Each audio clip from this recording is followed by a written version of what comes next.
चलो बेटा, last class में हम लोगों ने electron affinity, electron gain enthalpy पर डिस्कशन स्टार्ट कर दिया था, है ना। उसमें आपको लास्ट में ये फ्लो चार्ट बनवा दिया था कि भाई कहां पर इलेक्ट्रॉन का एडिशन इजी और कहां पर इलेक्ट्रॉन का एडिशन डिफिकल्ट होगा। जो उसमें पढ़ा था एक बार उसको फटाफट रिवाइज कर लेते हैं, फिर आगे बढ़ रहे हैं। आपको बोला था कि ये एटम्स में दो तरह के प्रोसेस देखने को मिलेंगे। कुछ ऐसे एटम्स होंगे जिसमें इलेक्ट्रॉन के लिए अट्रैक्शन होगा और कुछ ऐसे केसेस होंगे जहां पर इलेक्ट्रॉन की अट्रैक्शन नहीं होगा। जनरली तो एटम इलेक्ट्रॉन के लिए अट्रैक्शन दिखा रहा होगा, लेकिन तीन केसेस होते हैं, ग्रुप 18, ग्रुप 2, नाइट्रोजन, जहां पर अट्रैक्शन नहीं दिखा रहा होगा। जहां पर इलेक्ट्रॉन के लिए अट्रैक्शन है वहां पर बोलता है जब जब अट्रैक्शन होगा तब तब एनर्जी रिलीज होगी, और एनर्जी रिलीज होगी तो प्रोसेस ईए माना जाएगा पॉजिटिव और डेल्टा एचईजी हो जाएगा नेगेटिव। और जब हम ऑपोजिट बात कर रहे हैं ग्रुप 18, ग्रुप 2, नाइट्रोजन, यहाँ पर इलेक्ट्रॉन खुद ब खुद ऐड नहीं होगा। यहाँ पर आपको इलेक्ट्रॉन को फोर्सफुली ऐड कराना पड़ेगा, और इलेक्ट्रॉन को अगर आप जबरदस्ती ऐड कराएंगे तो एनर्जी देनी पड़ेगी। इनके लिए ईए बोला जाएगा कि ईए जीरो या फिर नेगेटिव बोल सकते हैं, स्टैंडर्ड टर्म तो जीरो ही है। और जब ईए जीरो होगा या नेगेटिव होगा तो डेल्टा एचईजी एंडोथर्मिक होने की वजह से कैसा हो जाएगा, पॉजिटिव। ठीक है, आगे बढ़ते हैं। अब इसमें नेक्स्ट जो पॉइंट आता है, जो हमने लास्ट फ्लो चार्ट देखा था, उसमें एक कंडीशन आपको लिखाई थी कि ईए जब मोर पॉजिटिव होगा तो डेल्टा एचईजी मोर नेगेटिव होगा। मोर पे मोर ही रहेगा, ध्यान रखिएगा ना। जब आप ईए की बात कर रहे होंगे, डेल्टा एचईजी की बात कर रहे होंगे, अगर ईए ज्यादा है तो डेल्टा एचईजी भी ज्यादा होगा, बस फर्क आएगा कि एक पॉजिटिव है तो दूसरा क्या है बेटा, नेगेटिव है। ठीक है, अब आते हैं इसके ऊपर, नेक्स्ट पॉइंट के ऊपर डिस्कशन करते हैं। लास्ट में हमने इलेक्ट्रॉन गेन एंथैल्पी स्टार्ट कर दिया था और उसका फ्लो चार्ट आपको बनवा दिया था। अब हम सक्सेसिव ईए के ऊपर बात करने वाले हैं आज के लेक्चर में, और उससे रिलेटेड फैक्टर्स और ट्रेंड्स की बात करेंगे।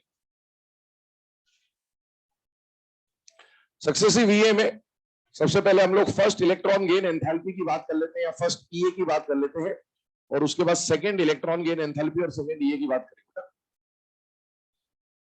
देखिए, फर्स्ट इलेक्ट्रॉन गेन एंथैल्पी या फर्स्ट ईए की अगर हम लोग बात करें तो आपको फर्स्ट ईए लास्ट क्लास में जो भी डिस्कशन किया था वो फर्स्ट ईए के बारे में था कि पहले इलेक्ट्रॉन का एडिशन जनरली एक्सोथर्मिक और तीन केस में कैसा होता है, एंडोथर्मिक। स्टेटमेंट बोल रहा हूं, लिखिएगा इसके बारे में। Generally the addition of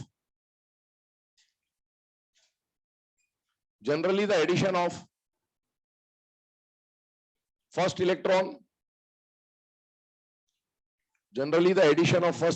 to any isolated atom,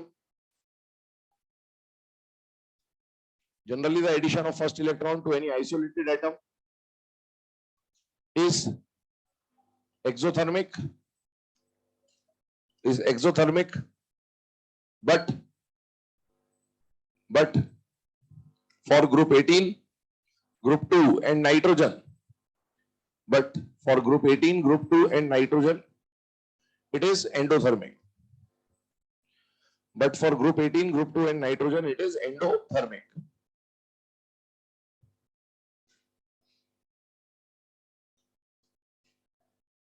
चलिए, रिप्रेजेंटेशन आपके सामने लिखा हुआ ऑलरेडी। कोई भी न्यूट्रल एटम है X, अगर उसमें आप पहला इलेक्ट्रॉन ऐड कर रहे हैं तो X माइनस का फॉर्मेशन क्या क्या होता है, ये हम लास्ट क्लास में भी डिस्कस कर चुके हैं, तो उसको एज इट इज नोट कर ले। मेन जो डिस्कशन करना है हमें वो सेकंड इलेक्ट्रॉन गेन एंथैल्पी पे करना है आज के लेक्चर में।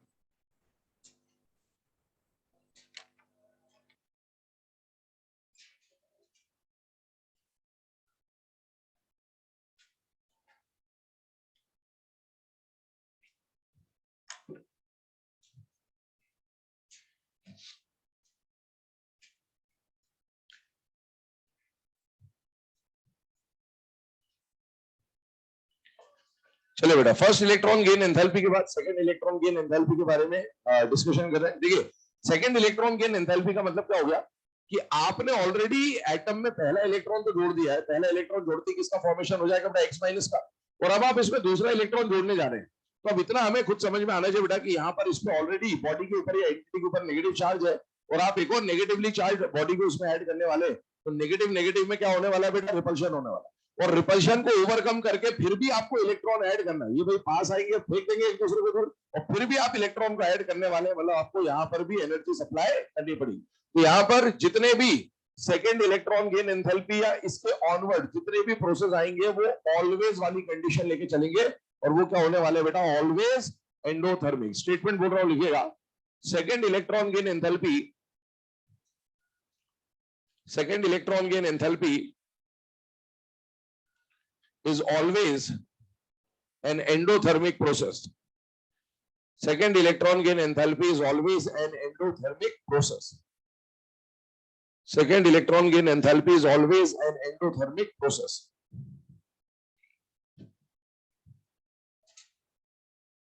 ठीक है, रिप्रेजेंटेशन बोर्ड पे लिखा हुआ है, नोट कर लें सर।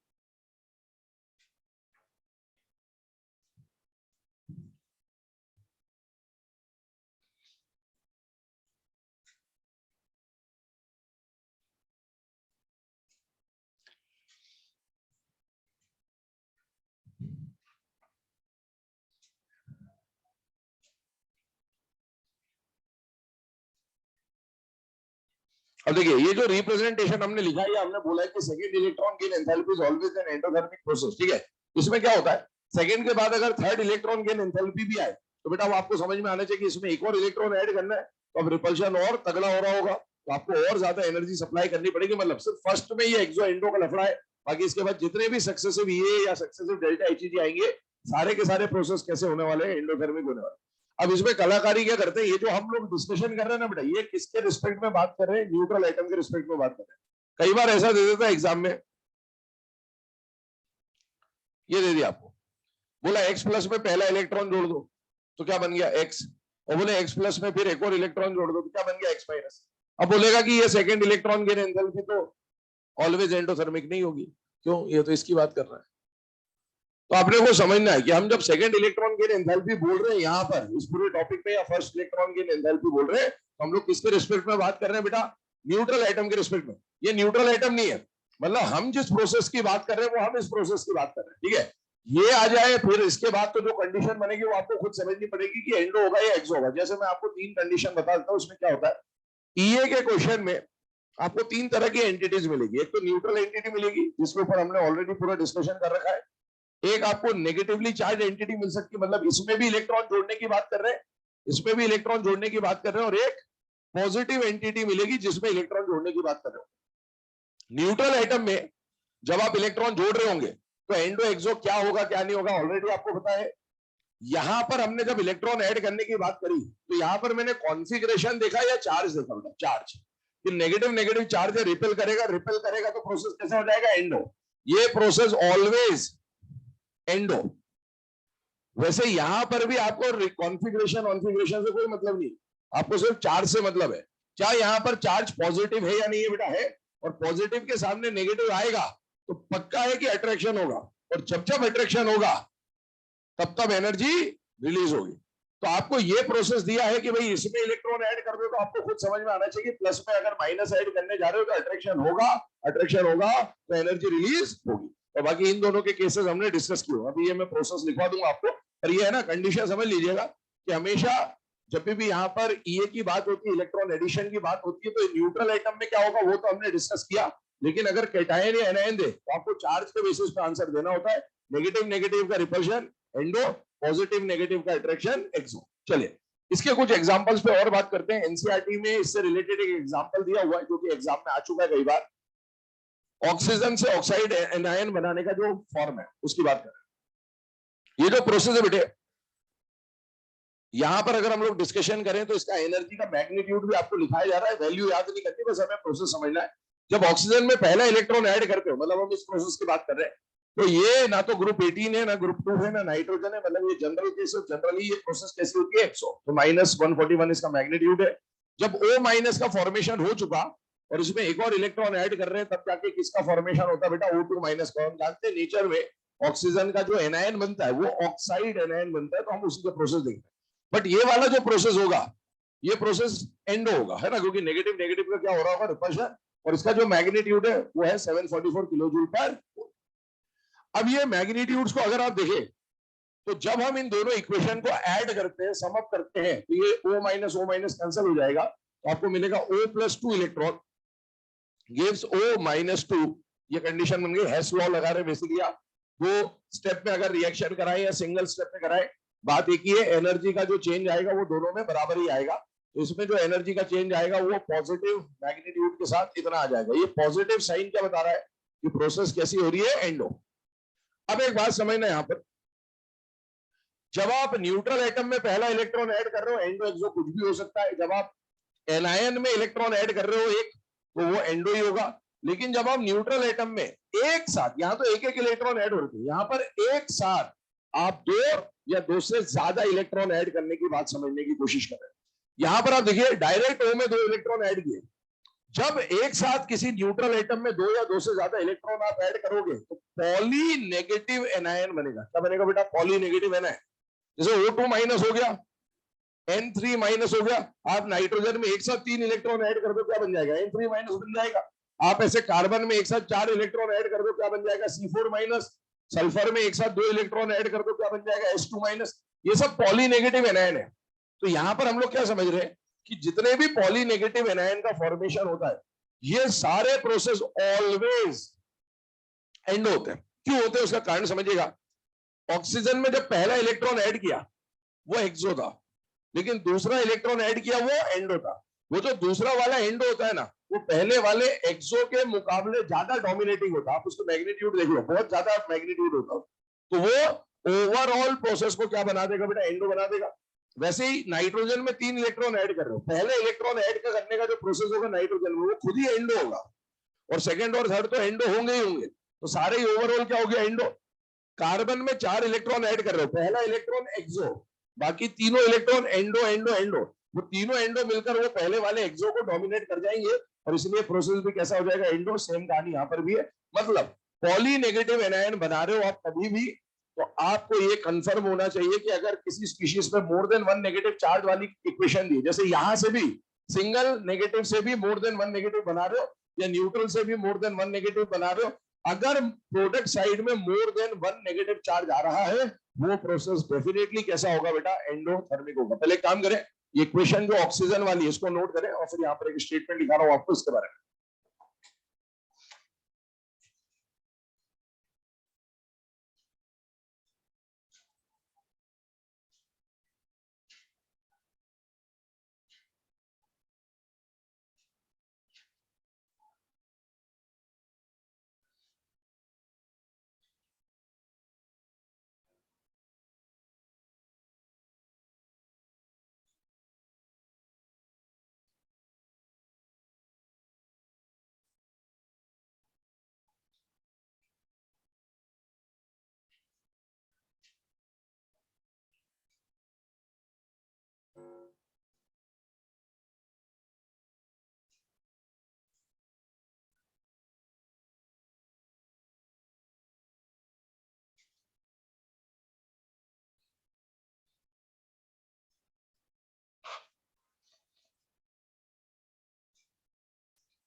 चलो बेटा, है ना, ये ऑक्सीजन के इक्वेशंस के बाद है ना, ये जो नोट है इसके बारे में स्टेटमेंट बोल दे रहा हूँ, क्या क्या लिखना आपको बता दिया। वैसे तो पॉली नेगेटिव एनायन का फॉर्मेशन एंड होता है, लेकिन स्टेटमेंट और एग्जांपल के फॉर्म में लिख लेंगे।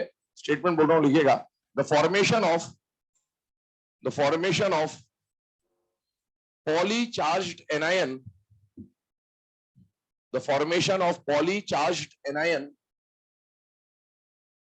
is always endothermic process. The formation of polycharged anion is always endothermic process. The formation of polycharged anion is always an endothermic process. आपके सामने एग्जांपल्स लिखे हुए हैं, O-2 N-3 C-4, ये एग्जांपल्स नोट करें।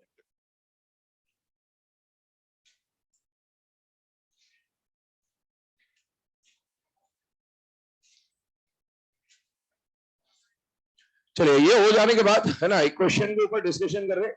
आपके सामने बहुत सारी प्रोसेसेस लिखी हुई है, और इन प्रोसेसेस में से कौन सा प्रोसेस एंडो होगा, कौन सा प्रोसेस एक्सो होगा, ये आपको आइडेंटिफाई करना है। सॉल्व करें आप खुद ब खुद, फिर डिस्कस करते हैं।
चलो बेटा, ये जितनी भी प्रोसेस है इसको वन बाय वन डिस्कस कर रहे हैं, ध्यान देते जाएगा आपने जो भी अप्रोच लगाया हो। सबसे पहली बात, यहाँ पर इन सारे प्रोसेस में है ना, अभी मैंने कोई मीडियम नहीं लिखा, मतलब आप गैसियस ही मान के चलें, क्योंकि हम आई और ये की जब भी बात करें तो गैसियस की बात हो रही होगी।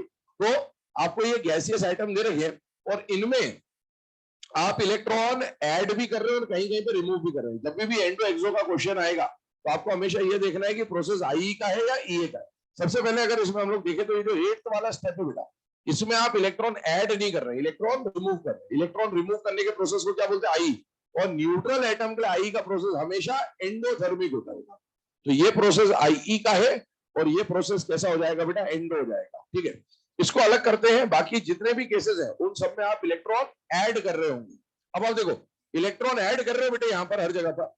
कंडीशन देखिएगा, ध्यान से सुनिएगा। एक केस और इसमें मैं मिला देता हूं, चला चलो ये वाला, अभी मैंने थोड़ी देर पहले आपको बताया भी था, उसको भी ऐड कर देता हूं, ये बना दे। अब आप देखो, जब भी आप इलेक्ट्रॉन ऐड कर रहे होगे तो इलेक्ट्रॉन ऐड करने में तीन तरह की कहानी आपके सामने आएगी। एक तो ए प्लस आ जाएगा, एक ए आ जाएगा, एक ए माइनस आ जाएगा। कैटायन में जब भी आप इलेक्ट्रॉन ऐड करने की बात करेंगे बेटा, तो यहां पर आप क्या देखेंगे? कैटायन में हमेशा जब इलेक्ट्रॉन ऐड करेंगे अट्रैक्शन होगा, और जब जब अट्रैक्शन होगा तब तब एनर्जी रिलीज होगी। इसका मतलब है ये वाला प्रोसेस कैटायन वाला, ये कैसा हो जाएगा बेटा? एक्सो हो जाएगा। ठीक है, आगे बढ़ते हैं। एनायन देखें, ये एनायन वाला केस है बेटे। तो एनायन में इलेक्ट्रॉन ऐड करोगे, प्रोसेस कैसा हो जाएगा? एंडो। ठीक है, बाकी जितने भी स्पीशीज है सब न्यूट्रल वाले केसेस आपको दे रखे हैं। बाकी न्यूट्रल में जब इलेक्ट्रॉन ऐड करोगे पहला, तो वो एंडो भी हो सकता है, वो एक्सो भी हो सकता है। लेकिन अगर आप न्यूट्रल में एक साथ दो इलेक्ट्रॉन ऐड करके पॉली नेगेटिव एनायन बनाने जाओगे तो ये प्रोसेस हमेशा कैसा होगा? एंडो। अब बाकी जो बच रहे हैं उसमें एंडो और एक्सो दिखते हैं, तो बेटा आप सब में, बाकी सब में न्यूट्रल एटम में आप पहला इलेक्ट्रॉन ऐड करें। पहला इलेक्ट्रॉन एडिशन का प्रोसेस जनरली एक्सो होता है। केवल तीन केस में एंडो होता है। कौन कौन से केसेस में एंडो होता है? एक तो नाइट्रोजन में एंडो होगा, ग्रुप 18 में एंडो होगा, और ग्रुप 2 में एंडो होगा। बाकी जितने भी बच रहे हैं ये सारे के सारे कौन से प्रोसेस है बेटा? एक्सो। तो जिनके सामने मैंने ई लिखा है वो सारे एक्सो है ही, और बाकी चाहे एंडो एक्सो जो भी लिखा है वो भी एज इट इज नोट कर लें। आगे बढ़ते हैं फैक्टर्स की तरफ। फैक्टर्स अफेक्टिंग इलेक्ट्रॉन एफिनिटी की अगर हम लोग बात करें तो देखिए क्या क्या क्वेश्चन यहाँ पर फ्रेम हो सकते हैं। पहले फैक्टर्स की बात करते हैं, फिर ट्रेड्स बनाएंगे। जैसा हम लोगों ने आई में पढ़ा था या रेडियस में पढ़ा था या जेड इफेक्टिव में पढ़ा था, हर बार मैं आपको बोलते आ रहा हूँ 6 टाइप के क्वेश्चंस फ्रेम होते थे। उन 6 टाइप के क्वेश्चन में 4 टाइप के क्वेश्चन तो आपका हमेशा यहीं पर कवर होते, जिनमें से पहला क्वेश्चन बनता है इना पीरियड का। इना पीरियड में हमारे पास जो फैक्टर रहेगा वो कौन सा फैक्टर रहेगा बेटा? Z effective. एक बात समझिए यहां पर ध्यान से, आईई के टाइम पर इन अ पीरियड हमने जेड इफेक्टिव तो लगाया था, लेकिन जेड इफेक्टिव के साथ साथ कॉन्फ़िगरेशन का फैक्टर भी लगाया था। साइमल्टेनियसली मैंने बोला था दो फैक्टर काम करते। यहां पर ईए का कोई भी क्वेश्चन है, कोई भी पीरियड से मतलब नहीं, कोई भी क्वेश्चन है, एक फैक्टर हमेशा लगेगा एंडो और एक्सो का सेपरेशन। ईए का क्वेश्चन जैसे ही आया ऑर्डर बनाने का, सबसे पहला काम आपको क्या करना है? आपको एंडो और एक्सो प्रोसेस को अलग अलग करना है। क्यों? क्योंकि एंडो वो वाले प्रोसेस होंगे जो इलेक्ट्रॉन को अट्रैक्ट करना नहीं चाहते, और एक्सो वो होंगे जो इलेक्ट्रॉन को अट्रैक्ट करना चाहते। तो एक्सो वालों का ईए ज्यादा और एंडो वालों का ईए कम। ये ऑर्डर, ये पहला प्रोसेस है, ये सब में करना ही आपको फर्स्ट स्टेप। खैर, पीरियड में 3 स्टेप एक साथ काम करेंगे। पहला तो एंडो एक्सो सेपरेट करना है। एंडो वालों का ईए कम, एक्सो वालों का ईए ज्यादा।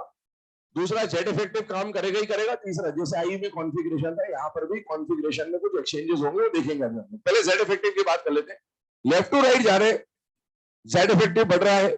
जेड इफेक्टिव बढ़ रहा है मतलब न्यूक्लियस का आउटर मोस्ट शेल पे अट्रैक्शन बढ़ रहा है। तो आने वाला जो इलेक्ट्रॉन है उसके लिए अट्रैक्शन ज्यादा मिल रहा होगा, और जब अट्रैक्शन ज्यादा मिल रहा होगा तो ईए का मतलब क्या होता है? इलेक्ट्रॉन के लिए अट्रैक्शन ज्यादा, तो इसलिए ये बढ़ रहा है। एक बात और समझे, मैंने आपको बोला था एग्जाम में जो भी क्वेश्चन आएगा उसका ईए पे आने का प्रोबेबिलिटी बहुत कम है। क्वेश्चन आएगा डेल्टा एचईजी पर, क्योंकि एनसीईआरटी में पूरा आर्टिकल किसके बारे में लिखा है? डेल्टा एचईजी के बारे में। जब मैं ईए की बात कर रहा हूं तो मैं क्या लेके चल रहा हूं? बाय डिफॉल्ट जब भी हम ईए बोल रहे हैं, ईए इंक्रीज हो रहा है, इसका मतलब ये है कि हम पॉजिटिव ईए की बात कर रहे हैं। किसकी बात कर रहे हैं बेटा? पॉजिटिव ईए। क्योंकि ईए होगा तो पॉजिटिव होगा, वरना क्या होगा? जीरो। तो जैसे अगर मैं बोल रहा हूँ कि लेफ्ट टू राइट जाने पर अट्रैक्शन बढ़ रहा है, ईए बढ़ रहा है, मतलब मैं ये कहना चाह रहा हूँ कि लेफ्ट टू राइट जाने पर पॉजिटिव ईए की वैल्यू बढ़ रही है। और अगर पॉजिटिव ईए बढ़ रहा है तो डेल्टा एचईजी का नेगेटिव वैल्यू बढ़ रहा होगा, ये ध्यान रखना। जब ये ज्यादा होता है तो डेल्टा एचईजी भी ज्यादा होता है, बस ये है कि ये मोर पॉजिटिव वो मोर नेगेटिव, सीधा सा कॉन्सेप्ट यही है। या फिर आप इसको ऐसा समझ सकते हैं कि लेफ्ट टू राइट जा रहे हो, जेड इफेक्टिव बढ़ रहा है, जेड इफेक्टिव बढ़ रहा है मतलब अट्रैक्शन बढ़ रहा है, और अट्रैक्शन बढ़ रहा है तो बताइए जब जब अट्रैक्शन होगा तब तब एनर्जी रिलीज होगी, और एनर्जी रिलीज होगी तो डेल्टा एच का साइन कैसा आएगा, नेगेटिव। और जितना ज्यादा अट्रैक्शन होगा उतनी ज्यादा एनर्जी रिलीज होगी। तो एक ही बात है, अगर मैं बोल रहा हूं कि ईए का पॉजिटिव वैल्यू बढ़ रहा है, इसका सीधा सीधा मतलब है कि डेल्टा एचईजी का नेगेटिव वैल्यू बढ़ रहा होगा। अगर ये -10 है इधर पहला वाला, तो इधर वाला -30-40 कुछ होगा, इधर वाला -100-200 कुछ होगा, नेगेटिव वैल्यू डेल्टा एचईजी की बढ़ती जा रही होगी। ये बात समझ के चले हमेशा। आगे बढ़ते हैं, सेकेंड टाइप पे आते हैं, सेकेंड फैक्टर पे आते हैं, atomic radius. Top to bottom जा रहे हैं ग्रुप में, टॉप टू बॉटम जाने पर जो फैक्टर हमारे पास काम में आता है ग्रुप में, वो फैक्टर कौन सा होता है बेटा, रेडियस। टॉप टू बॉटम जा रहे हैं, रेडियस जनरली बढ़ता है। रेडियस बढ़ने के साथ साथ क्या होगा, न्यूक्लियस और आउटर मोस्ट शेल का डिस्टेंस बढ़ेगा। न्यूक्लियस और आउटर मोस्ट शेल का डिस्टेंस बढ़ेगा तो न्यूक्लियस का आउटर मोस्ट इलेक्ट्रॉन का अट्रैक्शन कम हो रहा होगा, इसलिए आने वाला जो इलेक्ट्रॉन है उस पर इसका फोर्स ऑफ अट्रैक्शन कम लगेगा। और अगर आने वाले इलेक्ट्रॉन के अट्रैक्शन कम है तो ईए का वैल्यू क्या हो जाएगा, कम हो जाएगा, क्योंकि ईए का सीधा सीधा मतलब आपको बोला था इलेक्ट्रॉन के लिए अट्रैक्शन। अब आप सोचिए डाउन द ग्रुप जा रहे हो, ईए कम हो रहा है, मतलब क्या कम हो रहा है, ईए का पॉजिटिव वैल्यू कम हो रहा है, ये बात समझ में आनी चाहिए। ईए तो जब भी हम लेके चल रहे बाय डिफॉल्ट पॉजिटिव ईए ही है, ठीक है, तो ईए का पॉजिटिव वैल्यू कम हो रहा है। अगर डाउन द ग्रुप जाने पर ईए का पॉजिटिव वैल्यू कम हो रहा है तो डेल्टा एचईजी का नेगेटिव वैल्यू भी कम हो रहा है, मतलब ऊपर वाला मोर एक्सोथर्मिक होगा, नीचे वाला लेस एक्सोथर्मिक होगा। आगे बढ़ते हैं, आइसो इलेक्ट्रॉनिक स्पीशीज आ जाए या फिर different species of same element आ जाए, Z effective directly proportional to positive charge, inversely proportional to negative charge, और Z effective और EA का जो रिलेशन है वो कैसा है बेटा, डायरेक्टली प्रोपोर्शनल रिलेशन है, इसीलिए EA भी इसके डायरेक्टली प्रोपोर्शनल आ गया। हालांकि इस टाइप के क्वेश्चन EA में नहीं पूछता आपसे, लेकिन बाई चांस कभी आ जाए तो एक हिंट हम यहाँ पर ले रहे हैं, ठीक है। O2 minus O minus O, O plus O2 plus, पहली बात इंडिविजुअल प्रोसेस के हिसाब से बताइएगा कौन सा इंडो है कौन सा एक्सो है। ये न्यूट्रल है, न्यूट्रल में पहला इलेक्ट्रॉन का एडिशन एंडो एक्सो में से कुछ भी हो सकता है, इस वाले केस में क्या होता है, एक्सो। एनायन में इलेक्ट्रॉन का जुड़ना एंडो, कैटायन में इलेक्ट्रॉन का जुड़ना एक्सो। ये बात अपने को पहली बात समझ में आ गई, ठीक है। अब अगर मैं बात करूं यहां पर, तो बताइए इन दोनों में इलेक्ट्रॉन का एडिशन फोर्सफुली होगा, ये खुद इलेक्ट्रॉन को अट्रैक्ट नहीं करेंगे। बताइए ज्यादा फोर्स इसमें लगाएंगे या इसमें लगाएंगे, पहले वाले में। इसका मतलब है इसका इलेक्ट्रॉन के लिए अट्रैक्शन, ई एक ऑर्डर बना रहा हूं, इसका इलेक्ट्रॉन के लिए अट्रैक्शन बिल्कुल भी नहीं है, इसका थोड़ा ज्यादा, इसका और ज्यादा। ये दोनों आसानी से इलेक्ट्रॉन को अट्रैक्ट करेंगे, बट कंपैरेटिवली इसका अट्रैक्शन कम होगा और इसका अट्रैक्शन और भी ज्यादा होगा, जो कि जेड इफेक्टिव से भी आप कर सकते हैं। जिसका पॉजिटिव चार्ज ज्यादा, जेड इफेक्टिव ज्यादा, जेड इफेक्टिव ज्यादा, तो वो इलेक्ट्रॉन के अट्रैक्शन क्या दिखाएगा, ज्यादा दिखाएगा। इसी में मैंने ऐसा बोला कि इधर जाने पर ईए का पॉजिटिव वैल्यू बढ़ रहा है, क्योंकि मैं जब ईए की बात कर रहा हूं, ईए बढ़ रहा है मतलब पॉजिटिव वैल्यू बढ़ रहा है। इधर जाने पर अगर ईए का पॉजिटिव वैल्यू बढ़ रहा है तो डेल्टा एचईजी का कौन सा वैल्यू बढ़ रहा होगा, नेगेटिव। ये डेल्टा एचईजी मोस्ट पॉजिटिव है, मोस्ट पॉजिटिव है, अंदर देनी पड़ती है, ये थोड़ा लेस पॉजिटिव, ये नेगेटिव रिलीज हुई है, ये मोर नेगेटिव और ये मोस्ट नेगेटिव। क्या ये बात समझ में आ रही है ना, हमेशा इसी तरीके से आप मूव करें। अब आते हैं अगले केस पे।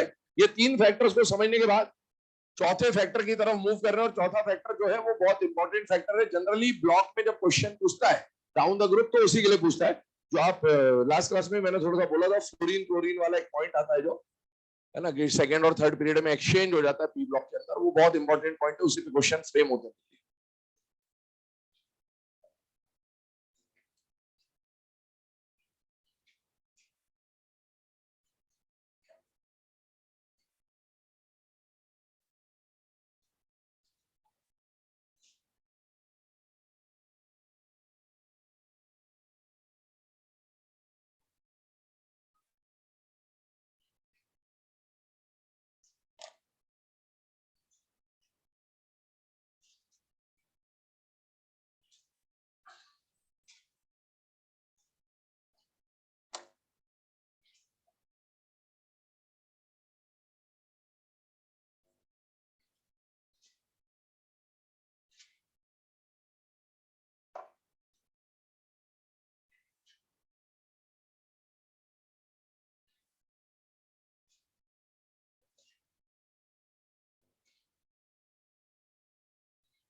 चलिए बेटा यहाँ पर ध्यान देंगे आप, 3 फैक्टर्स को समझने के बाद फोर्थ और फिफ्थ फैक्टर की बात कर रहे हैं हम लोग यहाँ पर, ध्यान सुनिएगा ध्यान से।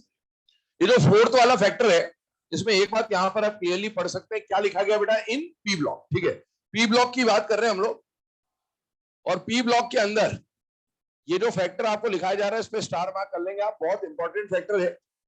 पीरियड में जब भी क्वेश्चन आता, मैंने लास्ट क्लास में शायद आपको बोला भी होगा कि पीरियड के अंदर वैसे तो हम लोग सेकंड, थर्ड और फोर्थ पीरियड की बात करते हैं, लेकिन ईए में क्वेश्चन केवल सेकंड पीरियड का ही आता है, ये फिक्स है। क्योंकि फोर्थ पीरियड मतलब डी ब्लॉक की एनसीईआरटी में वैल्यू दी ही नहीं है, और थर्ड पीरियड के भी एलिमेंट्स जो है उनके ईए का वैल्यू एनसीईआरटी ने मेंशन नहीं कर रखा है, एक दो के अलावा।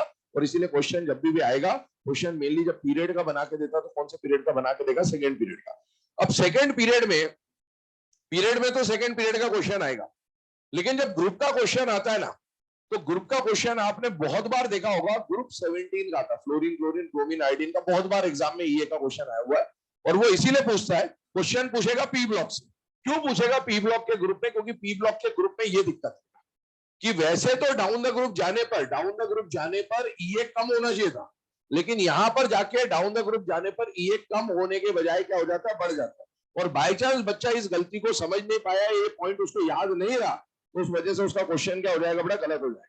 तो इसीलिए डाउन द ग्रुप के ज्यादातर क्वेश्चन आते हैं ईए के अंदर, और वो इसी पॉइंट को एक्सप्लोर करने के लिए पूछा जाता है। बहुत इंपॉर्टेंट पॉइंट है ये, समझिएगा ध्यान से क्या है। सबसे पहले डाउन द ग्रुप की हम लोग बात कर रहे हैं, तो डाउन द ग्रुप में वैसे तो डाउन द ग्रुप जाने पर ये कम होना चाहिए था, लेकिन पी ब्लॉक में ऐसा देखा गया है कि सेकंड और थर्ड पीरियड में ये डिक्रीज होने के बजाय इंक्रीज हो जाता है। बाकी नीचे जब आप जाएंगे तो नीचे डिक्रीज होता जाएगा, नीचे का ट्रेंड रेगुलर है। यहां पर ऐसा क्यों होता है, उसका कारण समझिएगा। उसके लिए क्वेश्चन बोला जाता है कि why EA of chlorine is more than fluorine, इसके हिसाब से हम लोग आंसर देते हैं। आपको क्वेश्चन जब भी आएगा यहां से आता है, 16 और 17 में से डाउन द ग्रुप का ऑर्डर आता है, ये सब तो अपन ठीक है पढ़ ले रहे हैं, ऐसे मेनली क्वेश्चन यहीं से आएगा। फ्लोरीन क्लोरीन कहीं पूछता नहीं, समझिएगा ध्यान से क्या है। फ्लोरीन है और क्लोरीन है बेटा। फ्लोरीन कौन से पीरियड का एलिमेंट है, सेकेंड, और क्लोरीन कौन से पीरियड का एलिमेंट है, थर्ड। अब फ्लोरीन का सपोज ये मैंने न्यूक्लियस बना दिया है ना, और फ्लोरीन के बाद ये फ्लोरीन का पहला शेल है, ये दूसरा शेल है, ये क्लोरीन का पहला शेल है, ये क्लोरीन का दूसरा शेल है, ये क्लोरीन का तीसरा शेल है। हमें इतना पता है रेडियस के हिसाब से, साइज के हिसाब से फ्लोरीन का साइज छोटा होगा, क्लोरीन का साइज बड़ा होगा। अब इस फ्लोरीन के आउटर मोस्ट शेल में ऑलरेडी 7 इलेक्ट्रॉन बैठे हुए हैं, आप ये मान लें 7 इलेक्ट्रॉन है यहाँ पर, ठीक है। और इसके भी आउटर मोस्ट शेल में कितने इलेक्ट्रॉन बैठे हुए हैं, 7 इलेक्ट्रॉन बैठे हुए हैं, क्योंकि 27287 ये इसका कॉन्फ़िगरेशन। अब एक एडिशनल इलेक्ट्रॉन कहीं पे घूम फिर रहा है, जिसको इन्हें अट्रैक्ट करना है। दोनों में से इसका साइज छोटा है, तो इसका न्यूक्लियस का आउटर मोस्ट इलेक्ट्रॉन पर अट्रैक्शन बहुत तगड़ा होगा। तो इसका अट्रैक्शन कंपैरेटिवली क्या है बेटा, ज्यादा, और इसका अट्रैक्शन कंपैरेटिवली क्या होगा, आउटर मोस्ट शेल पे कम। इसका अट्रैक्शन ज्यादा है, इसका अट्रैक्शन उसके मुकाबले कम है। अब क्या हुआ कि ये जो फ्लोरीन है, क्योंकि इसका अट्रैक्शन तगड़ा है, इलेक्ट्रॉन में से इतना दूर नहीं है, लेकिन आप समझने के लिए थोड़ा सा प्रोसेस लेके चल रहे हैं, इलेक्ट्रॉन को इसने जल्दी अट्रैक्ट कर दिया। क्यों? क्योंकि अट्रैक्शन ज्यादा। इसने तुरंत इलेक्ट्रॉन को खींचा, अपने पास बुलाया, और इसने इलेक्ट्रॉन को बुलाया, लेकिन आराम से बुलाया। क्यों? क्योंकि इसका अट्रैक्शन कंपैरेटिवली कम। तो यहां पर इलेक्ट्रॉन तुरंत आ जाएगा, इलेक्ट्रॉन को आने में थोड़ा सा टाइम लगेगा, लेकिन इलेक्ट्रॉन अभी सिर्फ आया है, जुड़ा नहीं। इलेक्ट्रॉन दरवाजे पे आके खड़ा हो गया, नॉक नॉक नॉक नॉक, जगह दो तब तो आएगा ना, जगह भी तो होनी चाहिए, ठीक है। यहां पर अंदर 7 इलेक्ट्रॉन बैठे हुए पहले से, और यहां पर भी 7 इलेक्ट्रॉन बैठे हुए हैं। यहां पर साइज छोटा है, तो 7 इलेक्ट्रॉन बहुत पास पास है, और यहां पर साइज बड़ा है, तो 7 इलेक्ट्रॉन है, लेकिन कंपेरेटिवली दूर दूर। अब मुझे एक बात बताइएगा, मान लो ये पहला एक शेल बनाया मैंने, इस शेल में मान लो 8 इलेक्ट्रॉन आ सकते। कितने इलेक्ट्रॉन आ सकते हैं? 8। ये पहला इलेक्ट्रॉन बना दिया, पहला कहीं भी बना दो कोई फर्क नहीं पड़ता। पर जब दूसरा इलेक्ट्रॉन आएगा, तो कौन सा वाला डायग्राम सही है, पहला या दूसरा? दूसरा वाला। जो दूसरा इलेक्ट्रॉन आएगा वो ऐसे नहीं आएगा, ऐसे भाइयों, है ना। ऐसे क्यों नहीं आएगा? रिपल्शन। वो दूर एक दूसरे से मैक्सिमम डिस्टेंस पे रहना, जब तक कोई नहीं है तब तक तो पसर के सो लेने दो उसको, जब कोई आ जाएगा फिर एडजस्ट होगा जाए बाद में, वैसे वाली कहानी। तो अब देखो इसको, यहां पर ऐसा नहीं होगा कि इलेक्ट्रॉन जब आता है वो पहले से दूसरों के लिए जगह छोड़ते हुए आएगा कि भाई अभी 6 7 8 इलेक्ट्रॉन को और आना है, तो उनके लिए पहले से जगह बनाते हुए मैं पास में चिपक कर वो जब आएंगे ऑटोमेटिकली उनको जगह मिल जाए। ऐसा नहीं, पहले वो अपना रिपल्शन देखता है कि भाई मेरे को रिपल्शन कम कहां लग रहा है, यहाँ मैं वहीं जाऊंगा। अब मान लो तीसरे इलेक्ट्रॉन को आना होगा, तो तीसरा इलेक्ट्रॉन ऐसा तो आ नहीं सकता, तीसरा इलेक्ट्रॉन जब यहाँ आना होगा तो ऐसा तो है नहीं कि यहाँ आ जाए या यहाँ आ जाए, उसके लिए क्या करना पड़ेगा, इन दोनों को थोड़ा पास जाना पड़ेगा, और जब ये पास जाएंगे तब जाके उस तीसरे के लिए डिस्टेंस बन रहा होगा, तब वो आएगा। चौथा इलेक्ट्रॉन आना होगा, फिर इनको पास आना पड़ेगा, एक और इलेक्ट्रॉन एंटर होगा, पांचवा आना होगा, सबको वापस पास आना होगा। तो अब क्या हो रहा है कि यहाँ पर 7 इलेक्ट्रॉन पहले से बहुत पास पास आ चुके, अब 8वें इलेक्ट्रॉन को आना है, तो उन सातों को आपस में पास पास आना पड़ेगा, तब जाके उस 8वें इलेक्ट्रॉन की जगह बनेगी। ये जो पास पास आने की कोशिश करते हैं ना, क्योंकि यहाँ पर अंदर 7 इलेक्ट्रॉन जो है बहुत पास पास है, तो उनका इंटर इलेक्ट्रॉनिक रिपल्शन बहुत तगड़ा लग रहा है, और इसीलिए उनको पास आने में टाइम लग रहा होगा, क्योंकि आसानी से पास नहीं, क्योंकि पहले से बहुत पास है। तो यहां पर इस इलेक्ट्रॉन को अंदर जाने में टाइम लग जाएगा, क्योंकि उसके लिए जगह बन नहीं पाएगी इतनी आसानी से। जबकि यहां पर 7 इलेक्ट्रॉन जो है वो उसके मुकाबले दूर दूर है, तो इनको अगर बोल दिया कि भाई थोड़ा थोड़ा एडजस्ट हो जाओ ताकि 8वें इलेक्ट्रॉन को लाना है, तो इसके मुकाबले ये जल्दी एडजस्ट हो जाएंगे। क्यों? क्योंकि यहाँ पर डिस्टेंस क्या है बेटा, उसके मुकाबले ज्यादा। तो इसीलिए इलेक्ट्रॉन यहाँ आया तो जल्दी, लेकिन ऐड होने में टाइम लग गया, और यहाँ इलेक्ट्रॉन आया देर से, लेकिन उसके ऐड होने के पहले पहले यह इलेक्ट्रॉन एंटर कर जाता है, और इसीलिए हम ऐसा बोलते हैं कि दोनों में से इलेक्ट्रॉन का एडिशन पहले कहां होता है, फ्लोरीन या क्लोरीन में, क्लोरीन। और इसीलिए बोला जाता है कि क्लोरीन का ये फ्लोरीन से ज्यादा। अब जैसे ही ये बताते हैं, एक और बात माइंड में आ सकती है कि सर फ्लोरीन और क्लोरीन चलो समझ में आ गया, इसका साइज बड़ा था, ये हो गया, तो सर नीचे जाए तो ब्रोमीन तो इनसे भी बड़ा है, तो वहां भी इलेक्ट्रॉन जल्दी से ऐड कर दो ना, वहां तो और बड़ा साइज है। Attraction,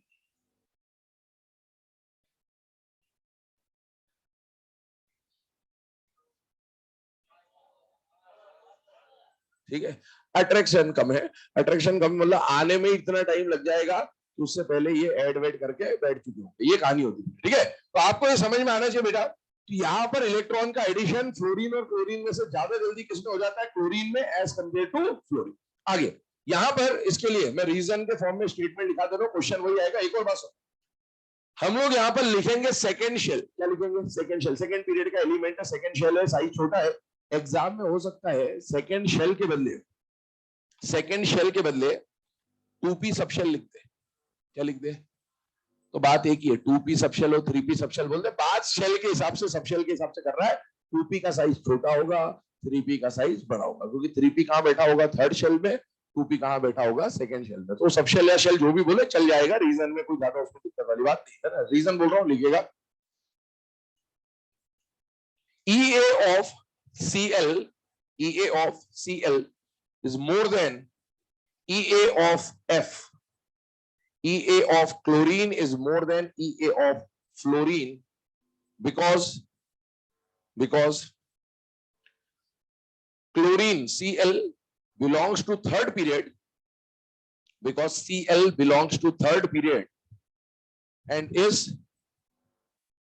bigger in size, and is bigger in size as compared to F, and is bigger in size as compared to F. Therefore, when the new electron comes, it experiences lesser inter-electronic repulsion. When the new electron comes, it experiences lesser inter-electronic repulsion. It experiences lesser inter-electronic repulsion. ठीक है, तो ये इसका reason हो गया। चलिए अब आगे बढ़ते हैं इसमें। फोर्थ वाला ये जो ट्रेंड है, ये है ना, एप्लीकेशन बहुत इंपॉर्टेंट है। एक और बात समझना, ये जो फोर्थ वाला एप्लीकेशन आपको लिखाया गया है या फैक्टर लिखाया गया है, ये फैक्टर सिर्फ और सिर्फ कौन से ब्लॉक में लगेगा बेटा, पी ब्लॉक। अब एक सवाल और उठता है कि सर ये पी ब्लॉक में तो आप लगा रहे हो, एस ब्लॉक में क्यों नहीं लगाते इसको? एस ब्लॉक में इसलिए नहीं लगाते, सारा खेल किसका बेटा, साइज का है। ध्यान सुनना, फ्लोरीन और क्लोरीन में मैंने क्या बोला कि फ्लोरीन का साइज ऐसा है और क्लोरीन का साइज ऐसा है। अगर मैं एस ब्लॉक की बात करूं, एस ब्लॉक का पहला एलिमेंट यहां पर कौन आ गया, लिथियम। लिथियम का साइज आयोडीन से भी बड़ा था, साइज में ऑर्डर लिखा था। लिथियम का साइज मेटालिक रेडियस है, कोवेलेंट रेडियस है, मेटल का साइज बहुत बड़ा है। तो अगर ये लिथियम का साइज है तो सोडियम का इससे भी बड़ा होगा। अब आप सोचो, इसने इलेक्ट्रॉन बुलाया था, इसने बुलाया था, इसने इलेक्ट्रॉन आ जल्दी गया था, वैसे इसमें भी इलेक्ट्रॉन आ तो जल्दी जाएगा, जेड इफेक्टिव ज्यादा इसका।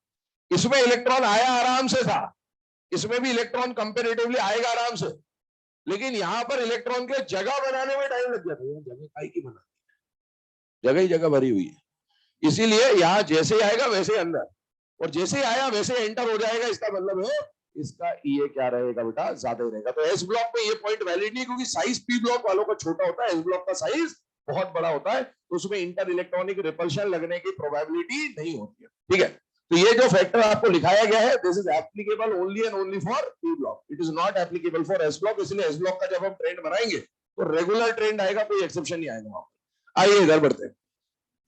फिफ्थ वाला जो फैक्टर है दैट इज इलेक्ट्रॉनिक कॉन्फ़िगरेशन। आपको बोला था पीरियड में 3 फैक्टर साथ में काम करते हैं, पहला तो हमेशा एंडो एक्सो सेपरेट करना है, फिर जेड इफेक्टिव और फिर कॉन्फ़िगरेशन। आईई याद करिएगा, आईई में आपको बोला था NH2 NP1 में कॉन्फ़िगरेशन में एक्सचेंज होता था, NP3 और NP4 में एक्सचेंज होता था। एक्सचेंज होने का मतलब क्या है कि जिसका आईई ज्यादा होना था उसका आईई कम हो जाता है, इस तरह की बात। यहां पर भी 2 जगह एक्सचेंज हो रहा है, बट कॉन्फ़िगरेशन वो नहीं है, कॉन्फ़िगरेशन अलग है। क्यों अलग कॉन्फ़िगरेशन हो रही है? क्योंकि इस प्रोसेस आईई के प्रोसेस में आप इलेक्ट्रॉन निकाल रहे थे, तो आप क्या देख रहे थे कि इलेक्ट्रॉन निकालने के बाद, इलेक्ट्रॉन निकालने से पहले कौन स्टेबल है और इलेक्ट्रॉन निकालने के बाद कौन स्टेबल हो जाएगा, ये कहानी चल रही है। इलेक्ट्रॉन निकालने के पहले कौन स्टेबल है और इलेक्ट्रॉन निकालने के बाद कौन स्टेबल हो जाएगा। यहां पर कहानी उल्टी है, या इलेक्ट्रॉन निकालना नहीं ऐड करना है, तो उसके हिसाब से देखेंगे। यहां पर आप सोचिए NS1 NP1, पहला जैसे यहां पर S2P1 में एक्सचेंज होता था, यहां पर किसमें एक्सचेंज होने वाला है, S1P1। एक बात आती है एक और मन में कि सर यहां आपने बोला था, चिल्ला चिल्ला के बोला था एडजेसेंट कॉन्फ़िगरेशन, बहुत है ना, जोर देके मैंने ये बात बोली थी, यहां पर एडजेसेंट कॉन्फ़िगरेशन, यहां एडजेसेंट नहीं है, यहाँ S2 गायब है बीच में से, क्योंकि S2 तो ग्रुप 2 है, और ग्रुप 2 तो वो होता है जिसका EA क्या होता है, 0 होता है, मतलब वो इलेक्ट्रॉन के लिए एडिशन या अट्रैक्शन नहीं दिखा। तो ये हम लोग एक्सो एक्सो की बात कर रहे हैं, मतलब जो अट्रैक्शन दिखा रहा होगा। अब समझिए, इस S1 में आप इलेक्ट्रॉन ऐड करो, ये भी अनस्टेबल कॉन्फ़िगरेशन है बेटा, ये भी अनस्टेबल कॉन्फ़िगरेशन है फिलहाल। अब आप इसमें इलेक्ट्रॉन ऐड करोगे तो ये क्या बन जाएगा, S2। S2 मतलब क्या हो जाएगा, स्टेबल। और ये P1 क्या बनेगा, P2। P1 को P2 बनने से कोई फर्क नहीं पड़ रहा है, क्योंकि वो पहले भी अनस्टेबल था, P2 बन के भी अनस्टेबल होगा। मतलब अगर ये इलेक्ट्रॉन ऐड करना चाहे और ये इलेक्ट्रॉन ऐड करना चाहे, तो ये अनस्टेबल से स्टेबल बन रहा होगा, और अनस्टेबल से स्टेबल बन रहा होगा, मतलब ये इलेक्ट्रॉन को अट्रैक्ट करने के ज्यादा पावर दिखा रहा होगा। इसको आप पेनिट्रेशन पावर से भी समझ सकते हो। पेनिट्रेशन पावर की जब हम बात करते थे तो हम लोग क्या बोलते थे कि S न्यूक्लियस के पास है और P न्यूक्लियस से दूर है। तो बेटा ये क्योंकि न्यूक्लियस के ज्यादा पास है, वैसे तो लेफ्ट टू राइट जाने पर इसका जेड इफेक्टिव ज्यादा होना चाहिए था, लेकिन क्योंकि ये न्यूक्लियस के ज्यादा क्लोज है और इलेक्ट्रॉन जोड़ करके ये स्टेबल हो जाएगा, इसीलिए क्योंकि इसकी स्टेबिलिटी बढ़ने वाली है, ये इस प्रोसेस को जल्दी करेगा, और जल्दी करेगा तो इसका इलेक्ट्रॉन का अट्रैक्शन क्या हो जाएगा, ज्यादा, और इसका इलेक्ट्रॉन का अट्रैक्शन क्या हो जाएगा, कम। मतलब S1 और P1 में S1 का EA ज्यादा, P1 का EA कम, S1 का EA ज्यादा, P1 का EA कम। सेकंड पीरियड और थर्ड पीरियड हमें बनाना सिर्फ सेकंड पीरियड का ही ऑर्डर है, मैं बनवाऊंगा सेकंड और थर्ड दोनों, लेकिन एनसीईआरटी में केवल सेकंड है तो वही आएगा। आइए अगला क्विज। P2 और P3, जैसे यहां पर हमने P3 P4 पढ़ा था, यहां पर हम P2 और P3 देख रहे बेटे। अभी देखो पहले ये स्टेबल है और ये अनस्टेबल है, तो लेफ्ट टू राइट में अगर हम लोग बात करें तो जेड इफेक्टिव तो लेफ्ट टू राइट इसका ज्यादा होता है, लेकिन जैसे ही इसमें इलेक्ट्रॉन ऐड होगा ये स्टेबल बन जाएगा, लेकिन इसमें इलेक्ट्रॉन ऐड होगा ये अनस्टेबल हो जाएगा। तो ये अनस्टेबल होने को रेजिस्ट करेगा, अपोज करेगा, जबकि ये स्टेबल होने के लिए तैयार बैठा रहेगा, और इसीलिए ये इलेक्ट्रॉन को पहले अट्रैक्ट करेगा एज कंपेयर टू दिस, और इसीलिए हम लोग क्या बोलेंगे कि P2 P3 में क्या होने वाला है, एक्सचेंज होने वाला है। और इसीलिए चाहे सेकेंड पीरियड ले ले चाहे थर्ड पीरियड ले ले बेटे, P2 वालों का EA ज्यादा एज कंपेयर टू P3 वाले, तो ये कंडीशन आपको देखने को मिल रही है। ठीक है, तो इसको नोट करें, आगे बढ़ते हैं ऑर्डर्स की तरफ। सारे पीरियड और ग्रुप के क्या ट्रेंड्स बनते हैं। तो यहां पर मतलब दो एक्सचेंजेस है, S1 P1 में एक्सचेंज होगा, P2 P3 में एक्सचेंज होगा।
चलो बेटा यहाँ पर ध्यान देंगे।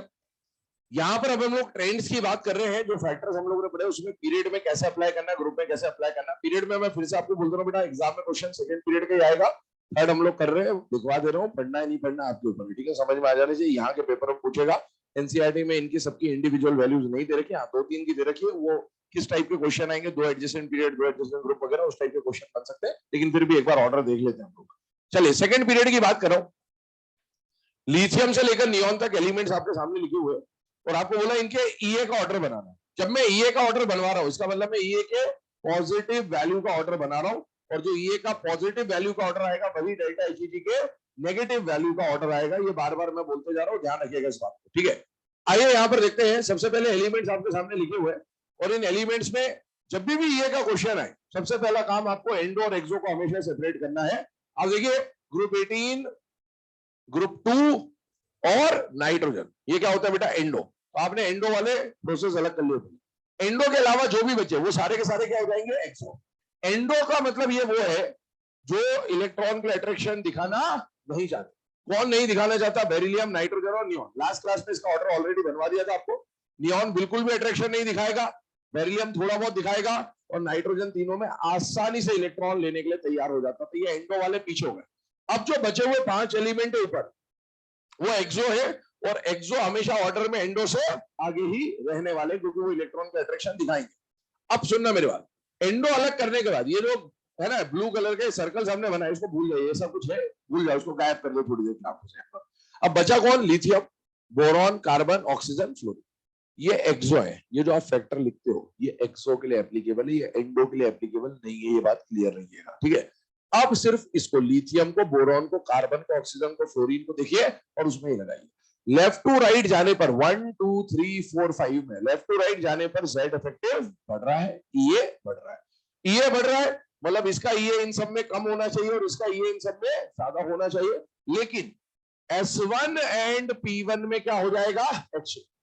तो इन दोनों का ऑर्डर तो बदल गया। तो ये लिथियम जो सबसे कम होना चाहिए था, इसके बदले यहाँ बोरॉन आ जाएगा और यहाँ पर कौन आ जाएगा, लिथियम। इन दोनों का ऑर्डर बन गया। फिर उसके बाद P2 और P3 में भी क्या होना चाहिए बेटा, एक्सचेंज। लेकिन एक्सचेंज होने का मतलब क्या होता है, एक्सचेंज होने का मतलब ये होता है कि P2 का ईए ज्यादा और P3 का ईए कम। क्या ये ऑलरेडी एक्सचेंज हो चुके हैं, यस। क्योंकि आप देखो नाइट्रोजन कम होना था, कार्बन ज्यादा होना था, नाइट्रोजन ऑलरेडी कम पे आ चुका है। दिमाग लगा के वापस से एक्सचेंज मत कर देना।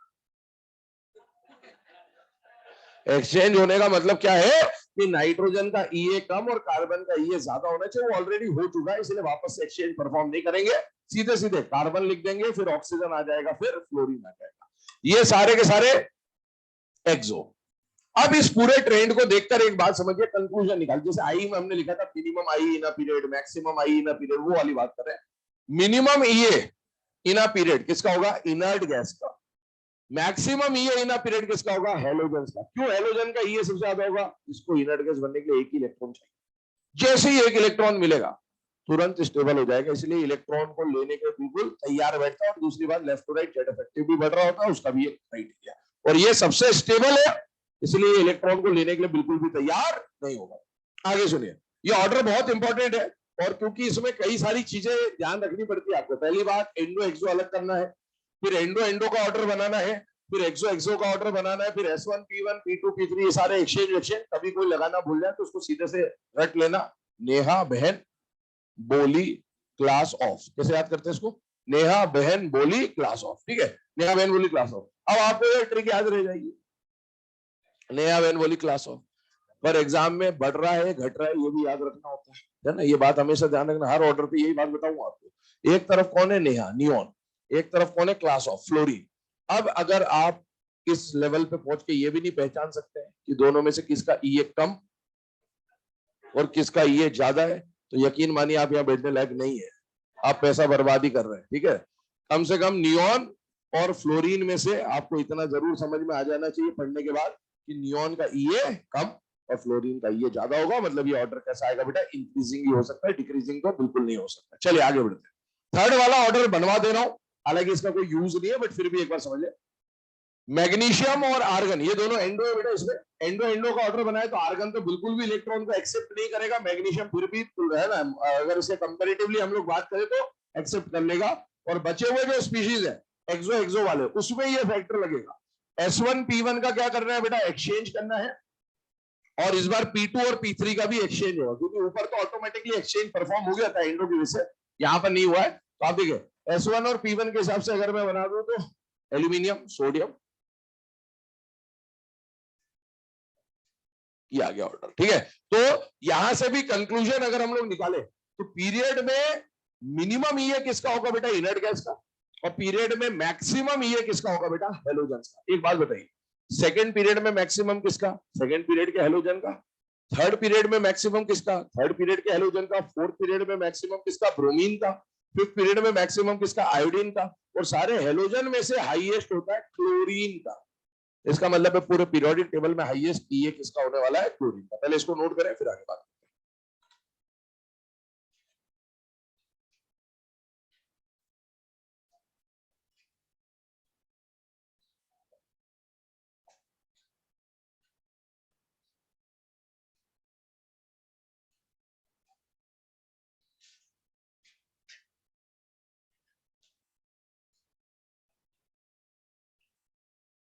क्या बेटा, अच्छा आई लिख दिया,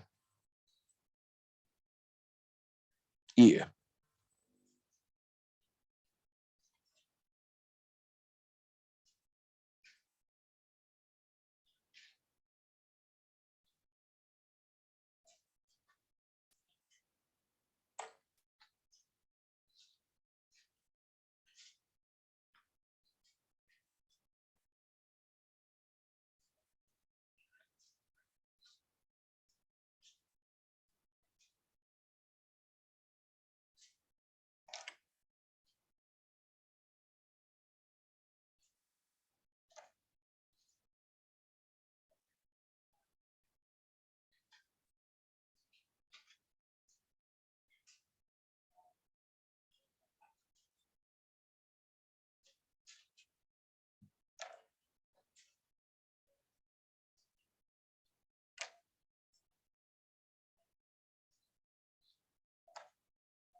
चलो बेटा, है ना, ये जो लेफ्ट टू राइट के ट्रेंड्स हमने पढ़े हैं, इसमें एक बात फिर से बोल दे रहा हूँ। लेफ्ट टू राइट जाने पर ईए का ट्रेंड ये बनाया, मतलब लेफ्ट टू राइट जाने पर ईए का पॉजिटिव वैल्यू बढ़ रहा है। अगर ईए का पॉजिटिव वैल्यू बढ़ रहा है मतलब डेल्टा एचईजी का कौन सा वैल्यू बढ़ रहा होगा, नेगेटिव। आपसे पूछे इस पूरे ट्रेंड में, इधर ध्यान से देखो, इस पूरे ट्रेंड में मोस्ट नेगेटिव डेल्टा एचईजी किसका है, फ्लोरीन का। मोस्ट नेगेटिव डेल्टा एचईजी किसका है, फ्लोरीन का। मोस्ट पॉजिटिव डेल्टा एचईजी किसका है, नियॉन का। ठीक है, इसी तरह से यहां पर पूछे मोस्ट नेगेटिव डेल्टा एचईजी किसका है, क्लोरीन का। और मोस्ट पॉजिटिव डेल्टा एचईजी किसका है, आर्गन का। चलिए स्टेटमेंट बोल रहा हूं, नोट में 3, पहला पॉइंट लिखिएगा, minimum EA in a period, minimum EA in a period,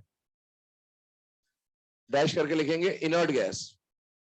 minimum EA in a period, dash करके लिखेंगे, इनर्ट गैस, है ना। कभी कॉन्फ़िगरेशन दे दे इनर्ट गैस की तो आपको पता होना चाहिए इनर्ट गैस कॉन्फ़िगरेशन क्या होता है बेटा, NP6, है ना। कभी ऐसा डायरेक्ट क्वेश्चन दे दे कि which of the following configuration shows minimum EA, और कॉन्फ़िगरेशन दे दे NS1, NP1, NP5, NP6, तो अपने को पता होना चाहिए NP6 वाला जो कॉन्फ़िगरेशन होता है मतलब इनर्ट गैस, उसका ईए क्या हो जाएगा, सबसे कम, क्योंकि मोस्ट स्टेबल है।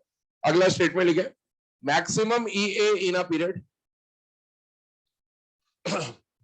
Maximum EA in a period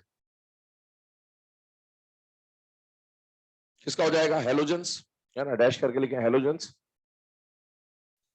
configuration halogens का क्या होता है बेटा? NP5। और लास्ट पॉइंट लिखे maximum EA in periodic table.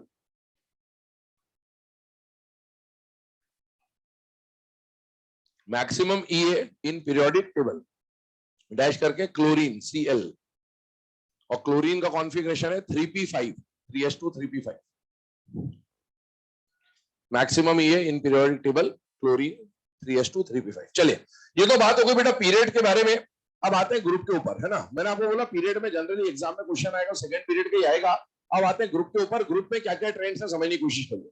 हमने रेडियस में और आईई में लगभग हर ग्रुप का ट्रेंड बनाया था, लेकिन ये में हर ग्रुप का ट्रेंड नहीं बनाएंगे, केवल एनसीईआरटी में जिन जिन की वैल्यूज दे रखी है वही डिस्कस करा रहा हूं आपको। सबसे पहले आ रहे ग्रुप 1 पे। एस ब्लॉक का एक ही ग्रुप दे रखा है, वो है ग्रुप नंबर 1।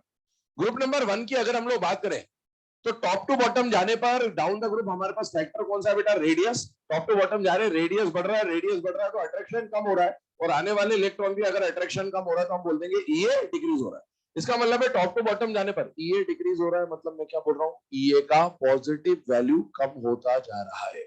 अगर ईए का पॉजिटिव वैल्यू कम होता जा रहा है मतलब डेल्टा एचईजी का नेगेटिव वैल्यू भी कम होता जा रहा है। इसका वैल्यू मोस्ट नेगेटिव होगा, इसका वैल्यू लीस्ट नेगेटिव होगा, क्योंकि ये सब नेगेटिव ही है, क्योंकि ना तो ये ग्रुप 2 है, ना ये ग्रुप 18 है, ना ये नाइट्रोजन है, मतलब ये सब एक्सो एक्सो एक्सो एक्सो होंगे।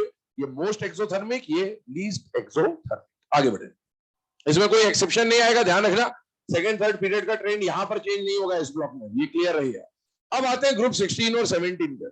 मेनली जो क्वेश्चन आपसे पूछा जाता है ईए में डाउन द ग्रुप पे, वो ग्रुप 17 का आता है ज्यादातर केसेस, ठीक है। अभी देखिए ग्रुप 16 और 17 को, वैसे तो डाउन द ग्रुप जाने पर ये क्या होना चाहिए था बेटा? डिक्रीज होना चाहिए था लगातार, लेकिन अभी हम लोग डिस्कस कर चुके हैं साइज की वजह से कि सेकंड पीरियड और थर्ड पीरियड पी ब्लॉक में अगर हम लोग बात करें सेम ग्रुप में, तो सेकंड और थर्ड में से थर्ड का ईए क्या हो जाता है? ज्यादा। तो यहाँ ऑर्डर चेंज हो गया, बाकी नॉर्मल ऑर्डर है, बाकी नॉर्मल ऑर्डर।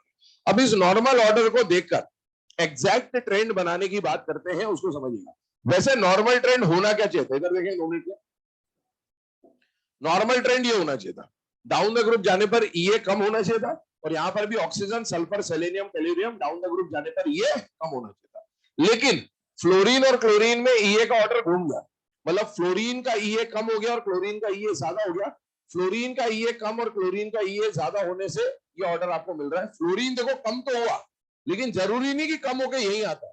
फ्लोरीन कम होकर यहां भी आ सकता था, कम होकर यहां पर भी आ सकता था, वो तो वैल्यू से डिसाइड हो रहा है कि फ्लोरीन उठ के कहां पर आ रहा है, यहां पर। बस क्लोरीन उससे आगे चला गया, और क्लोरीन क्योंकि आगे चला गया इसीलिए maximum EA in periodic table किसका हो जाएगा? क्लोरीन का, क्योंकि सेकंड पीरियड में हाईएस्ट इसका है, थर्ड पीरियड में हाईएस्ट इसका है, फोर्थ पीरियड में हाईएस्ट इसका है, फिफ्थ पीरियड में हाईएस्ट इसका है, और इन सब में हाईएस्ट इसका है, तो क्लोरीन का मैक्सिमम हो जाता है। इसी तरीके से अगर हम लोग ऑक्सीजन सल्फर सेलेनियम और टेल्यूरियम लेते तो इसको ऊपर वाले को देख के ऐसा लॉजिक बनता है कि भाई ऑक्सीजन और सल्फर की पोजीशन आपस में घुमा दो तो ऑर्डर बन जाएगा। ऐसा नहीं होता है ना। इसकी वैल्यू में देखा गया है कि सल्फर और ऑक्सीजन में सल्फर का ज्यादा है, ठीक है, लेकिन ऑक्सीजन का कम है, लेकिन इतना कम है कि वो अपने ग्रुप के ऑर्डर में कहा चला जाता है बेटा? सबसे पीछे। इसके लिए बोला जाता है minimum EA in its group. Minimum EA in its group, है ना, ये ध्यान रखना। ग्रुप में इसका अपने ग्रुप में सबसे कम ईए होता है, और इसके लिए कोई लॉजिक वॉजिक कुछ भी नहीं है। डबल बॉन्ड, ट्रिपल बॉन्ड, ये बॉन्ड, वो बॉन्ड, कुछ भी नहीं होता है। ये याद ही करना है आपको, ठीक है। कोई लॉजिक नहीं है इसका, वैल्यू बेस्ड है, याद ही करना है इसको। एक बात और समझना, बाई चांस कभी एस्टेटीन आ जाए, कौन आ जाए बेटा? फिर कल 12 ही आंटी, तो आंटी को ऑर्डर में कहां लगा दोगे? नॉर्मल ट्रेंड है, कोई भी चेंज नहीं है। अगर यहां पर ओल्ड स्टाइल से टीपो पोलोनियम आ जाए, पोलोनियम कहां आएगा? यहां minimum EA in its group. इसका मतलब समझ जाना, इवन अगर पोलोनियम आता है तो पोलोनियम भी से आगे आएगा, है ना, ये बात दे रखना। वैसे वो पूछेंगे नहीं, रेडियो एक्टिव है, लेकिन आ जाए तो ये स्टेटमेंट इसलिए यहां लिखा है minimum EA in its group का मतलब है ये पोलोनियम से भी कहा जाएगा बेटा? पीछे जाएगा। चलिए, ये तो बात हो गई ग्रुप 16 और 17 के ऑर्डर्स के बारे में। 17 बहुत ज्यादा इंपॉर्टेंट है। अब आइए यहां पर, और ये जो ऑर्डर में भी आपको बता रहा हूं, मैं ना यकीन के साथ बोल सकता हूं, ये ऑर्डर आपने बहुत मतलब देखा ही नहीं होगा, बहुत तो क्या देखा ही नहीं होगा, पढ़ा ही नहीं होगा, और ये एनसीईआरटी में दिया हुआ है। किस्मत है आपकी, आया नहीं है। ठीक है। हाँ, ईए में दे रखा है, बिल्कुल जाए एनसीईआरटी उठाए, लिखा हुआ वैल्यू के साथ, मैंने वैल्यू भी एनसीईआरटी की लिखी है। ठीक है। हाँ, टेबल बना रखा, बिल्कुल दे रखा है ना। और ये कोई नहीं पढ़ाता, कोई नहीं मतलब कोई भी नहीं पढ़ाता है। ठीक है। जब आएगा, उम्मीद करो इसी साल आ जाए, तो तुम्हारा कंपटीशन कम हो जाएगा। ठीक है। ईए का क्वेश्चन है और यही आ जाए। ठीक। हाँ, हो गया काम। एक दो क्वेश्चन ऐसे आ जाए जो कोई ना पढ़ता हो और हम पढ़ के गए, बस इसी में तो फेल हो जाता है। ठीक है। अभी और दोनों क्वेश्चन लगातार आ जाए, लगातार ऐसे दो क्वेश्चन लगातार आ जाए तो देखा ना हो तो पेपर खत्म हो जाता है आदमी का। ठीक है। नहीं कोई नहीं, वहां तक कोई इतने इतने लेक्चर्स आ गए हैं कि कितने देखेगा। ये भी तो है ना, हर बैच के तो। ठीक है। यहाँ पर देखिए, ग्रुप 18 के ऊपर हम लोग डिस्कशन कर रहे हैं, क्या कंडीशन आ रही ध्यान सुनिए। ग्रुप 18 में ये सारे के सारे जो एलिमेंट्स है बेटा, इन सब के लिए हम यहाँ पर डेल्टा एचईजी का ऑर्डर बना रहे हैं। ईए का ऑर्डर अभी नहीं बनवा रहा, क्यों? क्योंकि वैसे तो हम लोग बोलते हैं कि ग्रुप 18 ग्रुप 2 नाइट्रोजन सबका ईए क्या होता है बेटा, जीरो। नेगेटिव बोलने के लिए बोल देते हैं, लेकिन ये वो वाले ग्रुप है जो इलेक्ट्रॉन का अट्रैक्शन नहीं दिखा। एक और बात, इसको भी देख ले। इसमें हमने ये ऑर्डर किसका बनाया बेटा, ईए का। किसका ऑर्डर बनाया, ईए का। किसका ऑर्डर बनाया है, ईए का। अब एक बात बताओ, इसका ईए ज्यादा होने का मतलब है पॉजिटिव ज्यादा है। जिसका ईए मोस्ट पॉजिटिव है उसका delta HEG most negative. Most negative delta HEG थोड़ा कम नेगेटिव, थोड़ा कम नेगेटिव और कम नेगेटिव। ठीक है। इसी तरीके से यहां बात करें तो इसका डेल्टा एचईजी नेगेटिव नहीं होता, इसका डेल्टा एचईजी कैसा होता है, पॉजिटिव, क्योंकि इनका ईए क्या माना जाता है, जीरो। अब एक बात समझिए, जब इनके डेल्टा एचईजी की बात कर रहा हूं तो इसमें इन सब में इलेक्ट्रॉन फोर्सफुली ऐड किया गया है। फोर्सफुली ऐड किया गया है मतलब आपने अपनी तरफ से एनर्जी लगाई है। अपनी तरफ से एनर्जी लगाई है मतलब इसमें सब में एनर्जी जब लगाई तो सबका प्रोसेस एंडो हो गया, एंडो हो गया, डेल्टा एच आ गया पॉजिटिव। अब वैल्यू के हिसाब से समझिएगा, यहां पर क्वेश्चन क्या फ्रेम हो सकता है। पहला क्वेश्चन तो ये फ्रेम हो सकता है बेटा कि इन सब में से लीस्ट पॉजिटिव, सबका पॉजिटिव ही है but least positive delta H किसका होगा, helium. Most positive delta HEG किसका होगा, इसका। और एक आपसे ये क्वेश्चन भी पूछा जा सकता है कि किनका पॉजिटिव डेल्टा एचईजी का वैल्यू अप्रोक्सीमेटली से। ये थोड़ा रेयर ही पूछा जाएगा, लेकिन हाँ, ये दो क्वेश्चन बहुत इजीली फ्रेम हो सकते हैं यहाँ से। ठीक है। एक बात समझना, डेल्टा एचईजी लीस्ट पॉजिटिव होने का मतलब क्या निकलता है, ये इलेक्ट्रॉन को आसानी से अट्रैक्ट करेगा या मुश्किल से, हीलियम। आसानी से, आसानी से, क्योंकि इन सब में आपको जोर लगाना पड़ रहा है, लेकिन सबसे कम जोर किसमें लगाना पड़ रहा है, हीलियम। इसका मतलब है वो सबसे आसानी से इलेक्ट्रॉन को अट्रैक्ट करने के लिए तैयार हो जाएगा, और सबसे मुश्किल से इलेक्ट्रॉन को अट्रैक्ट करने के लिए कौन तैयार होगा, आपसे एग्जाम में क्वेश्चन आया, out of the inert gases which atom can accept electron most easily, helium. Which atom can accept electron with most difficulty, neon. क्या ये बात समझ में आ रही है आपको? अच्छा, वैसे भी अगर हम नीचे जाएं ईए के हिसाब से सोचिएगा, डाउन द ग्रुप जाने पर ईए क्या होना चाहिए, कम।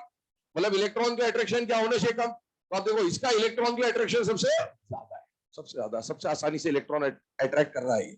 और नीचे जाने पर इलेक्ट्रॉन का अट्रैक्शन कम होना चाहिए, लेकिन हाँ, नियॉन जो है वो, इसका ईए क्या हो रहा है बेटा, सबसे कम हो रहा है। मतलब ये उठ के ऑर्डर में यहाँ पर कहीं पे आ रहा है और सबसे नीचे आ रहा है। क्यों सबसे नीचे आ रहा है इलेक्ट्रॉन के अट्रैक्शन के लिए, क्योंकि साइज वाली बात है, सेकंड पीरियड का एलिमेंट है बेटा, और सेकंड पीरियड का एलिमेंट है, साथ ही साथ 8 इलेक्ट्रॉन लेके बैठा हुआ है। तो उसका इंटर इलेक्ट्रॉनिक रिपल्शन, जितने इंटर इलेक्ट्रॉनिक रिपल्शन आपने पढ़े उन सब में सबसे खतरनाक इंटर इलेक्ट्रॉनिक रिपल्शन अगर कोई लगा रहा होगा तो कौन लगा रहा होगा, नियॉन। और इसीलिए इसमें इलेक्ट्रॉन का एडिशन पूरे पीरियोडिक टेबल में आप ऐसा बोल सकते हो सबसे डिफिकल्ट है बेटा, क्योंकि पूरे पीरियोडिक टेबल में ग्रुप 18 सबसे कम कम में होता था, और ग्रुप 18 में भी सबसे कम अट्रैक्शन कौन दिखा रहा है, नियॉन।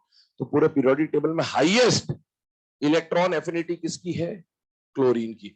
लीस्ट इलेक्ट्रॉन एफिनिटी किसकी है, नियॉन की। ये बात समझ में आनी चाहिए आपको इस ऑर्डर को देख। ठीक है। तो ये आपके सामने कंडीशन लिखी हुई है, वैल्यूज याद करने की कोशिश ना करें, हो जाए तो ठीक है, अच्छी बात है, वैल्यू दे रखी है।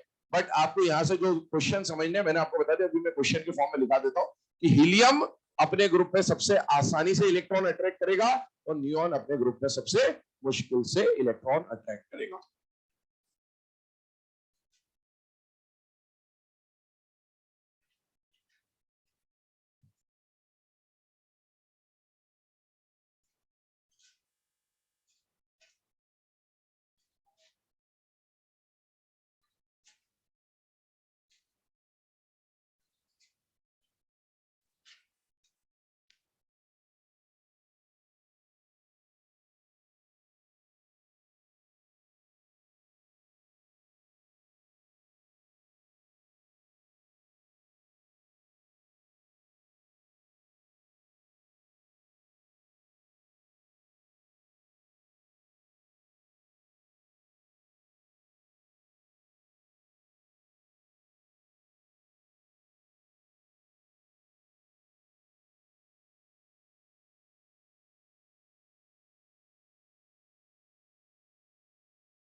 तो ऑर्डर्स अभी आपके सामने लिखे हुए हैं। इन ऑर्डर्स के बाद यहाँ पर कुछ क्वेश्चंस हम लोग डिस्कस कर रहे हैं, फिर और बाकी जो इसके ट्रेंड्स है उसके ऊपर बात करेंगे।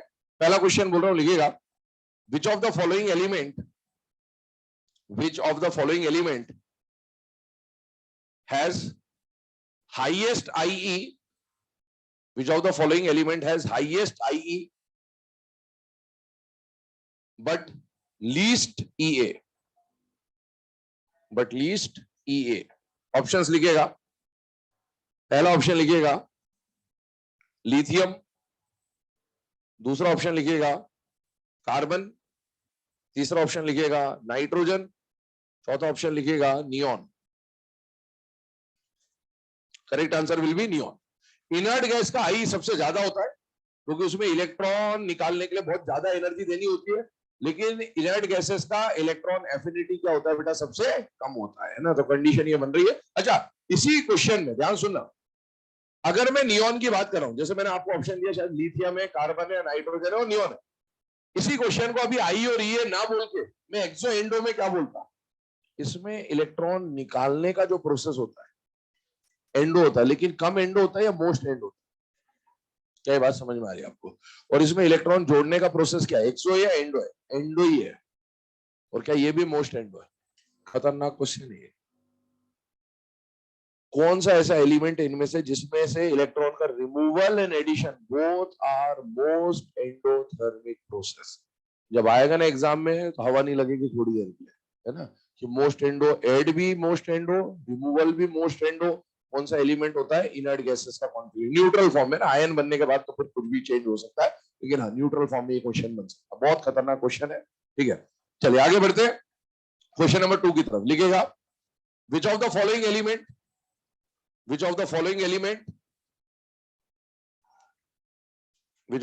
element has least positive delta Heg? Options लिखे, हीलियम, अगला ऑप्शन लिखे नियॉन, देन उसके बाद argon, then krypton. Helium, neon, argon, krypton. Answer कौन सा हो जाएगा बेटा? हीलियम, है ना। Least positive delta Heg, value आपके सामने लिखी हुई है। अगला क्वेश्चन लिखे, क्वेश्चन यही है, बस लीस्ट के बदले मोस्ट पॉजिटिव कर लीजिए, ऑप्शन यही है। करेक्ट आंसर उस बार कौन हो जाएगा? नियॉन, है ना। लीस्ट पॉजिटिव के बदले मोस्ट पॉजिटिव कर लीजिए क्वेश्चन, ऑप्शंस वही है। क्वेश्चन की लैंग्वेज में लीस्ट पॉजिटिव के बदले मोस्ट पॉजिटिव कर लीजिए।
चलो बेटा ना, नेक्स्ट पॉइंट पे यहाँ पर डिस्कशन स्टार्ट कर रहे हैं। अगला पॉइंट क्या है, देखिए, सेम पीरियड सेम ग्रुप के जो ट्रेंड्स है वो बना दिया। मैंने आपको फैक्टर लिखाते वक्त बोला था कि इसमें आइसो इलेक्ट्रॉनिक और different species of same element के क्वेश्चन नहीं पूछता है, रेयरली पूछता है। तो अब आते हैं बचे हुए दो केस पे, एक तो रैंडम केस बचता है और एक दो एडजेसेंट पीरियड और दो एडजेसेंट ग्रुप वाला केस बचता है। ध्यान से देखिएगा, ध्यान सुनिएगा, इस ट्रेंड को समझना मैं जो बताने वाला हूं। ऑक्सीजन, फ्लोरीन, सल्फर, क्लोरीन, इनमें बोला ये का ऑर्डर बना दीजिए। अब ये का ऑर्डर बनाने क्वेश्चन आया तो पहले तो आपने टाइप ऑफ क्वेश्चन पहचानना, अब तक आ जाना चाहिए, नहीं आया तो फिर अगले साल ही आएगा। ठीक है, तो ये दो एडजेसेंट पीरियड, दो एडजेसेंट ग्रुप की कहानी है, ये भी वही कहानी है, इसी तरह से बात कर रहे हैं। अब आप देखो, जब रेडियस पढ़ा था और आईई पढ़ा था हम लोगों ने, दो एडजेसेंट पीरियड दो एडजेसेंट ग्रुप के क्वेश्चन करे थे, वहां पर हमने जो फैक्टर लिया था वो लिया था नंबर ऑफ शेल्स। यहां पर नंबर ऑफ शेल काम नहीं करेगा, यहां पर जो फैक्टर काम करेगा ईए में, वो फैक्टर क्या है, ध्यान से सुनना। जिसे इनर्ट गैस बनने के लिए कम इलेक्ट्रॉन चाहिए होंगे उसका ईए ज्यादा होगा। यहां पर क्या फैक्टर काम करेगा, जिसे इनर्ट गैस बनने के लिए कम इलेक्ट्रॉन चाहिए होंगे उसका ईए क्या होगा, ज्यादा। उसको आप थोड़ा समझिए। सेकेंड पीरियड में सबसे ज्यादा ईए किसका था, क्लोरीन का। क्यों, क्योंकि उसको इनर्ट गैस बनने के लिए एक ही इलेक्ट्रॉन चाहिए। थर्ड पीरियड में सबसे ज्यादा कौन था, क्लोरीन। क्यों, क्योंकि इनर्ट गैस बनने के लिए एक ही इलेक्ट्रॉन चाहिए था। इनर्ट गैस बनने के लिए कम इलेक्ट्रॉन चाहिए, इसका मतलब है वो लेफ्ट टू राइट में जेड इफेक्टिव भी ज्यादा है, और दूसरी बात उसका इलेक्ट्रॉन ऐड होने से वो स्टेबल भी ज्यादा हो रहा है, इसलिए वो सबसे पहले इलेक्ट्रॉन को क्या करेगा बेटा, अट्रैक्ट करेगा। देखिए इधर ध्यान से, इन दोनों को इनर्ट गैस बनने के लिए कितने इलेक्ट्रॉन चाहिए बेटा, एक एक, और इन्हें कितने चाहिए, दो दो। जिसे इनर्ट गैस बनने के लिए कम इलेक्ट्रॉन चाहिए उसका ईए ज्यादा होगा। इसमें शेल नंबर नहीं चलेगा, इसमें कम इलेक्ट्रॉन और ज्यादा इलेक्ट्रॉन से दिखेगा। अब इसको इनर्ट गैस बनने के लिए कम इलेक्ट्रॉन चाहिए, इसका ईए ज्यादा, और इसे इनर्ट गैस बनने के लिए ज्यादा इलेक्ट्रॉन चाहिए, इसका ईए कम। क्या आप फ्लोरीन और क्लोरीन का ऑर्डर ऑलरेडी जानते हैं बेटा, यस। तो ऑर्डर अपने सामने बन के आ जाता है, ऑक्सीजन से ज्यादा सल्फर, सल्फर से ज्यादा फ्लोरीन, फ्लोरीन से ज्यादा। अच्छा एक और बात समझना, एग्जाम में हमेशा मैंने आपको बोला ईए का जब भी क्वेश्चन आएगा हमेशा एंडो एक्सो को सेपरेट करना है आपको, एंडो एक्सो को सेपरेट कर लेना है। इसमें सारे के सारे एक्सो ही है, एंडो कोई भी नहीं है। बट क्या आप ये जानते हैं कि क्लोरीन का ये पीरियोडिक टेबल में सबसे ज्यादा होता है, यस। अब बाई चांस ये चार दिए होते और एक ही ऑप्शन ऐसा होता है जहां पर क्लोरीन मैक्सिमम है, तो बिना कुछ सोचे समझे आपको सिर्फ उसी ऑप्शन को टिक करना है। ये बहुत बार होगा बेटा एग्जाम में, से बहुत बार ऑप्शन आते हैं, तो आपको सिर्फ एक एलिमेंट देखना है, टिक करना, आगे बढ़ लेना। इसको देखिए, इसमें से क्या कोई एंडो है क्या, नाइट्रोजन इज एंडो, और बाकी सब क्या है, एक्सो। मतलब नाइट्रोजन ऑर्डर में आगे आएगा या सबसे पीछे आएगा, सबसे पीछे। अब बाई चांस एक ही ऑप्शन है जहां पर नाइट्रोजन सबसे पीछे, टिक करो, आगे बढ़ो। टाइम बचाना भी एक है ना, कला है, आर्ट है, जिसको आप अप्लाई करेंगे एग्जाम में तो बहुत सारी चीजें आपकी और बेटर हो सकती है। खैर इसको हम लोग लॉजिकली सॉल्व करते हैं। क्या कहने का मतलब है, क्या यहाँ पर इनको इनर्ट गैस बनने के लिए 2 इलेक्ट्रॉनों की जरूरत है, यस, और इनको इनर्ट गैस बनने के लिए 3 इलेक्ट्रॉनों की जरूरत है। जिसे इनर्ट गैस बनने के लिए कम इलेक्ट्रॉन चाहिए उसका ईए ज्यादा, और जिसे इनर्ट गैस बनने के लिए ज्यादा इलेक्ट्रॉन चाहिए उसका ईए कम। लेकिन एक बात और ध्यान रखना, क्या P3 P4 में एक्सचेंज होता है क्या, ईए में नहीं होता, आई में होता है। क्या P4 P5 में एक्सचेंज होता है क्या, नहीं। जैसा मैंने आई के टाइम पर भी आपको बोला था, आप कुछ भी एक्सचेंज कराएं, ये कराएं, वो कराएं, left to right Z effective लगाएं, आई में मैंने बोलता मेटल मेटलॉइड नॉन मेटल लगाए, कुछ भी लगाए, जहां एक्सचेंज होता है वहां एक्सचेंज जरूर करना है। ये बात ध्यान रखें, क्योंकि एक्सचेंज डिपेंड्स ऑन स्टेबिलिटी, ठीक है ना। अभी देखो इसमें कोई एक्सचेंज नहीं, इसमें नॉर्मल ट्रेंड है। सेकंड और थर्ड पीरियड पी ब्लॉक में, सेकंड और थर्ड पीरियड पी ब्लॉक में ये ऑर्डर आ जाएगा। इसका मतलब है नाइट्रोजन ज्यादा फास्फोरस, फास्फोरस ज्यादा ऑक्सीजन, ऑक्सीजन ज्यादा सल्फर। तो अगर आपको एक ही ऑप्शन मिल रहा होता नाइट्रोजन कम वाला, तो डायरेक्टली आप उसको टिक कर सकते हैं। एक खास बात और सुनना है यहाँ पर, मान लो ये अभी मैंने देखो इधर फ्लोरीन लिखा था, क्लोरीन लिखा था, ब्रोमीन लिया, आयोडीन लिया, ध्यान सुनना मैं जो बोल रहा हूं।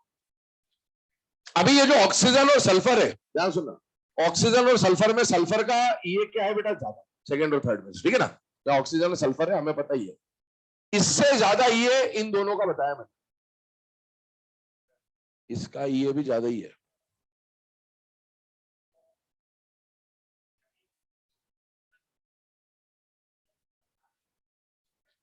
रैंडम क्वेश्चन जब आएगा ना, यही काम करना है। ये जो 2 एडजेसेंट पीरियड 2 एडजेसेंट ग्रुप में तरीका बताया है, यही रैंडम में भी काम करेगा। इसे इनर्ट गैस बनने के लिए कितना इलेक्ट्रॉन चाहिए, एक। इसे कितना चाहिए, तो जिसे कम इलेक्ट्रॉन चाहिए उसका ईए ज्यादा ही होगा। 2 एडजेसेंट पीरियड 2 एडजेसेंट ग्रुप में तो ये बहुत बढ़िया तरीके से काम कर रहा है, उतना ही बढ़िया काम ये रैंडम केस में भी करेगा, ठीक है। ये बात ध्यान रखना। तो ईए के क्वेश्चन जब भी आ जाए, आपको बस ये देखना है किसी इनर्ट गैस बनने के लिए कम इलेक्ट्रॉन चाहिए उसका ये ज्यादा, कब, जब 2 एडजेसेंट पीरियड 2 एडजेसेंट ग्रुप का केस हो या फिर रैंडम वाला केस आ रहा हो। एक और केस देख लेते हैं इसमें। सपोज आपको ऐसा दिया गया, कार्बन दिया, सिलिकॉन दिया, नाइट्रोजन दिया, फास्फोरस दिया, इधर देखा 2 मिनट के बोर्ड पे। इनमें से क्या कोई एंडोथर्मिक प्रोसेस आपको दिख रहा है, कौन है, नाइट्रोजन। और नाइट्रोजन एंडो है, मतलब वो मिनिमम पे आने से, एक ही ऑप्शन है मान लो जहां पर नाइट्रोजन मिनिमम पे टिक करे, आगे बढ़ गए, ठीक है। लेकिन अब उसको सॉल्व कर ले लॉजिकली, तो क्या ये 2 एडजेसेंट पीरियड 2 एडजेसेंट ग्रुप का केस है या नहीं बेटा, है। ग्रुप नंबर 14 है, ग्रुप नंबर 15 है, कार्बन सिलिकॉन आ गया, नाइट्रोजन फास्फोरस आ गया, सेकंड पीरियड आ गया और थर्ड पीरियड आ गया। अब इनके लिए बात करें बेटा, इनको इनर्ट गैस बनने के लिए कितने इलेक्ट्रॉन चाहिए, 4, और इन्हें इनर्ट गैस बनने के लिए चाहिए 3। जिसे इनर्ट गैस बनने के लिए कम इलेक्ट्रॉन चाहिए उसका ये ज्यादा। लेकिन क्या इनकी कॉन्फ़िगरेशंस में ईए में एक्सचेंज होता है, यस, इसीलिए ऑर्डर घूम जाएगा, क्योंकि एक्सचेंज होता है कॉन्फ़िगरेशंस में। सेकंड थर्ड में थर्ड ज्यादा, सेकंड थर्ड में थर्ड ज्यादा। आपने खुद ही बताया था नाइट्रोजन सबसे कम होना चाहिए, तो अगर आप ऐसे बनाते तो नाइट्रोजन कम कैसे होता? खुद ही सोचिए, ठीक है। तो ये ध्यान रखना, जहां एक्सचेंज, यहां लिख लेना आप, P2 P3 में एक्सचेंज होता है, क्योंकि जहां एक्सचेंज होता है, आप कोई भी लॉजिक लगा रहे हो, लेकिन जहां कॉन्फ़िगरेशन का एक्सचेंज होता है, वो एक्सचेंज जरूर परफॉर्म करना है, ये बात का हमेशा ध्यान रखिएगा।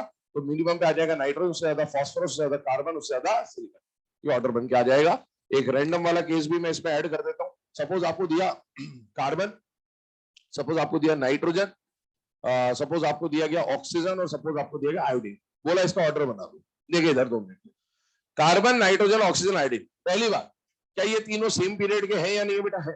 तो लेकिन ये सेम पीरियड का नहीं। तो आयोडीन आपको किसका दिख रहा है? ग्रुप 17 का। एक बात बताओ, इनमें से मिनिमम पे कौन जाएगा? नाइट्रोजन। ये बात तो समझ में आ गई आपको? ये कार्बन, ऑक्सीजन और आयोडीन, ये सब आगे जाएंगे। इनमें से इसे इनर्ट गैस बनने के लिए कितने इलेक्ट्रॉन चाहिए? 4। ये ऑलरेडी एक्सचेंज हो गया है ना, ये कर दिया हम लोग। इसको कितने चाहिए? 2। इसको कितना चाहिए? 1। सबसे आगे कौन आएगा? आयोडीन, फिर ऑक्सीजन, फिर कार्बन और नाइट्रोजन का एक्सचेंज हो ही चुका है, ये ऑर्डर क्या है। तो जो ये कम इलेक्ट्रॉन है ना, फिर से स्टेटमेंट बोल रहा हूं, ध्यान सुन लेना, जिसे इनर्ट गैस बनने के लिए कम इलेक्ट्रॉन चाहिए, उसका ईए क्या होगा? ज्यादा होगा। ये बात ध्यान रखना। ये 2 एडजेसेंट पीरियड, 2 एडजेसेंट ग्रुप में भी काम करेगा, और रैंडम वाले केस में भी काम करेगा। छापो इसको फटाफट, आगे बढ़ते हैं।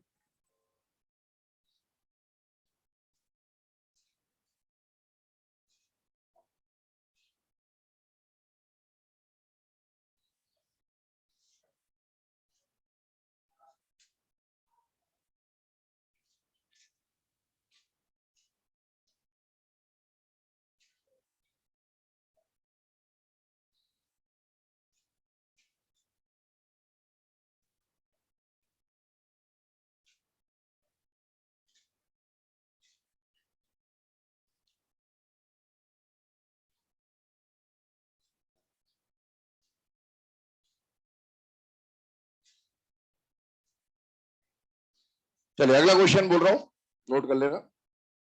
हाँ, ये लिखते रहना, क्वेश्चन लिख लो अगला वाला, टाइम हो गया इसलिए बोल रहा हूं। क्वेश्चन लिख लेना। For oxygen and sulphur, for oxygen and sulphur, determine, determine the species, determine the species in which addition of first and second electrons are easy.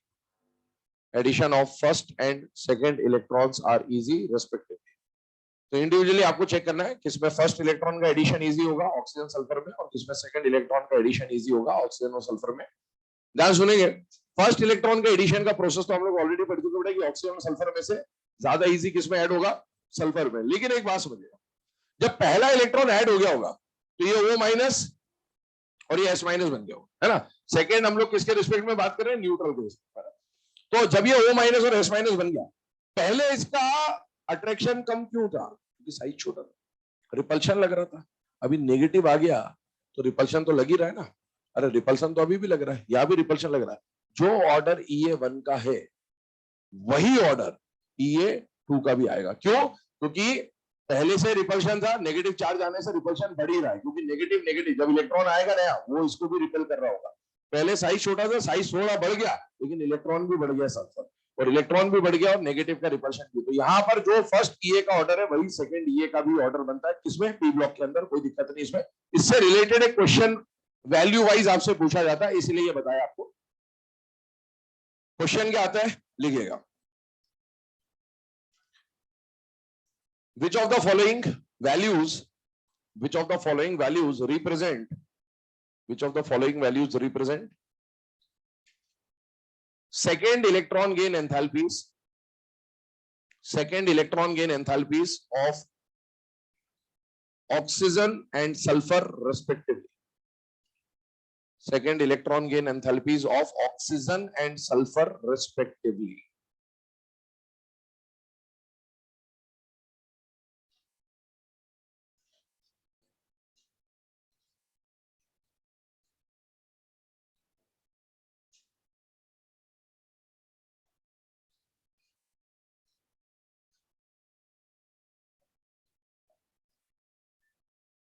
ठीक है, वैल्यू मैंने रैंडम ले ली है, हम सिर्फ लॉजिक समझने की कोशिश कर रहे हैं यहाँ पर। तो ऑक्सीजन और सल्फर में सेकंड इलेक्ट्रॉन गेन एंथैल्पी की बात कर रहे हैं, कौन सा वैल्यू का जो सेट है वो सही होगा। इतना आप लोग जानते बेटा कि सेकेंड डेल्टा एचईजी का प्रोसेस एक्सो होगा या एंडो होगा, एंडो, और एंडो होगा तो ये प्रोसेस कैसा हो जाएगा, delta HEG will be positive. तो दो ऑप्शन तो आपने एलिमिनेट कर दिए कि ये दोनों तो हट जाएंगे क्योंकि इनमें डेल्टा एचईजी का वैल्यू कैसा दिया है, नेगेटिव। ये हो नहीं सकता, यही दोनों होगा। लेकिन एक बात बताओ, ऑक्सीजन और सल्फर में से सेकेंड इलेक्ट्रॉन का जुड़ना इजी किस में है, सल्फर में। तो इसका मतलब है यहां पर इलेक्ट्रॉन जोड़ने जा रहे हैं, यहां पर इलेक्ट्रॉन जोड़ने जा रहे हैं, यहां पर इलेक्ट्रॉन का जोड़ना इजी है, मतलब यहां पर प्रोसेस लेस एंडो, एंडो चल रहा है, लेस एंडो होगा, लेस एंडो होगा मतलब सल्फर वाला वैल्यू कम होगा और ऑक्सीजन वाला वैल्यू क्या हो जाएगा, ज्यादा। तो ये ऑप्शन आ जाएगा। इसका स्टेटमेंट बोल दे रहा हूँ, रीजन बोल दे रहा हूँ, लिख लेना ताकि बाद में पढ़ो तो समझ में आ जाएगा। लिखिएगा, second delta HEG is always endothermic. Second delta HEG is always endothermic. Full stop. Second delta HEG is always endothermic. Full stop. आगे लिखें. Addition of second electron is easier. Addition of second electron is easier in sulfur. Therefore, required amount of energy will be less. Addition of second electron is easier in sulfur. Therefore, the required amount of energy will be less.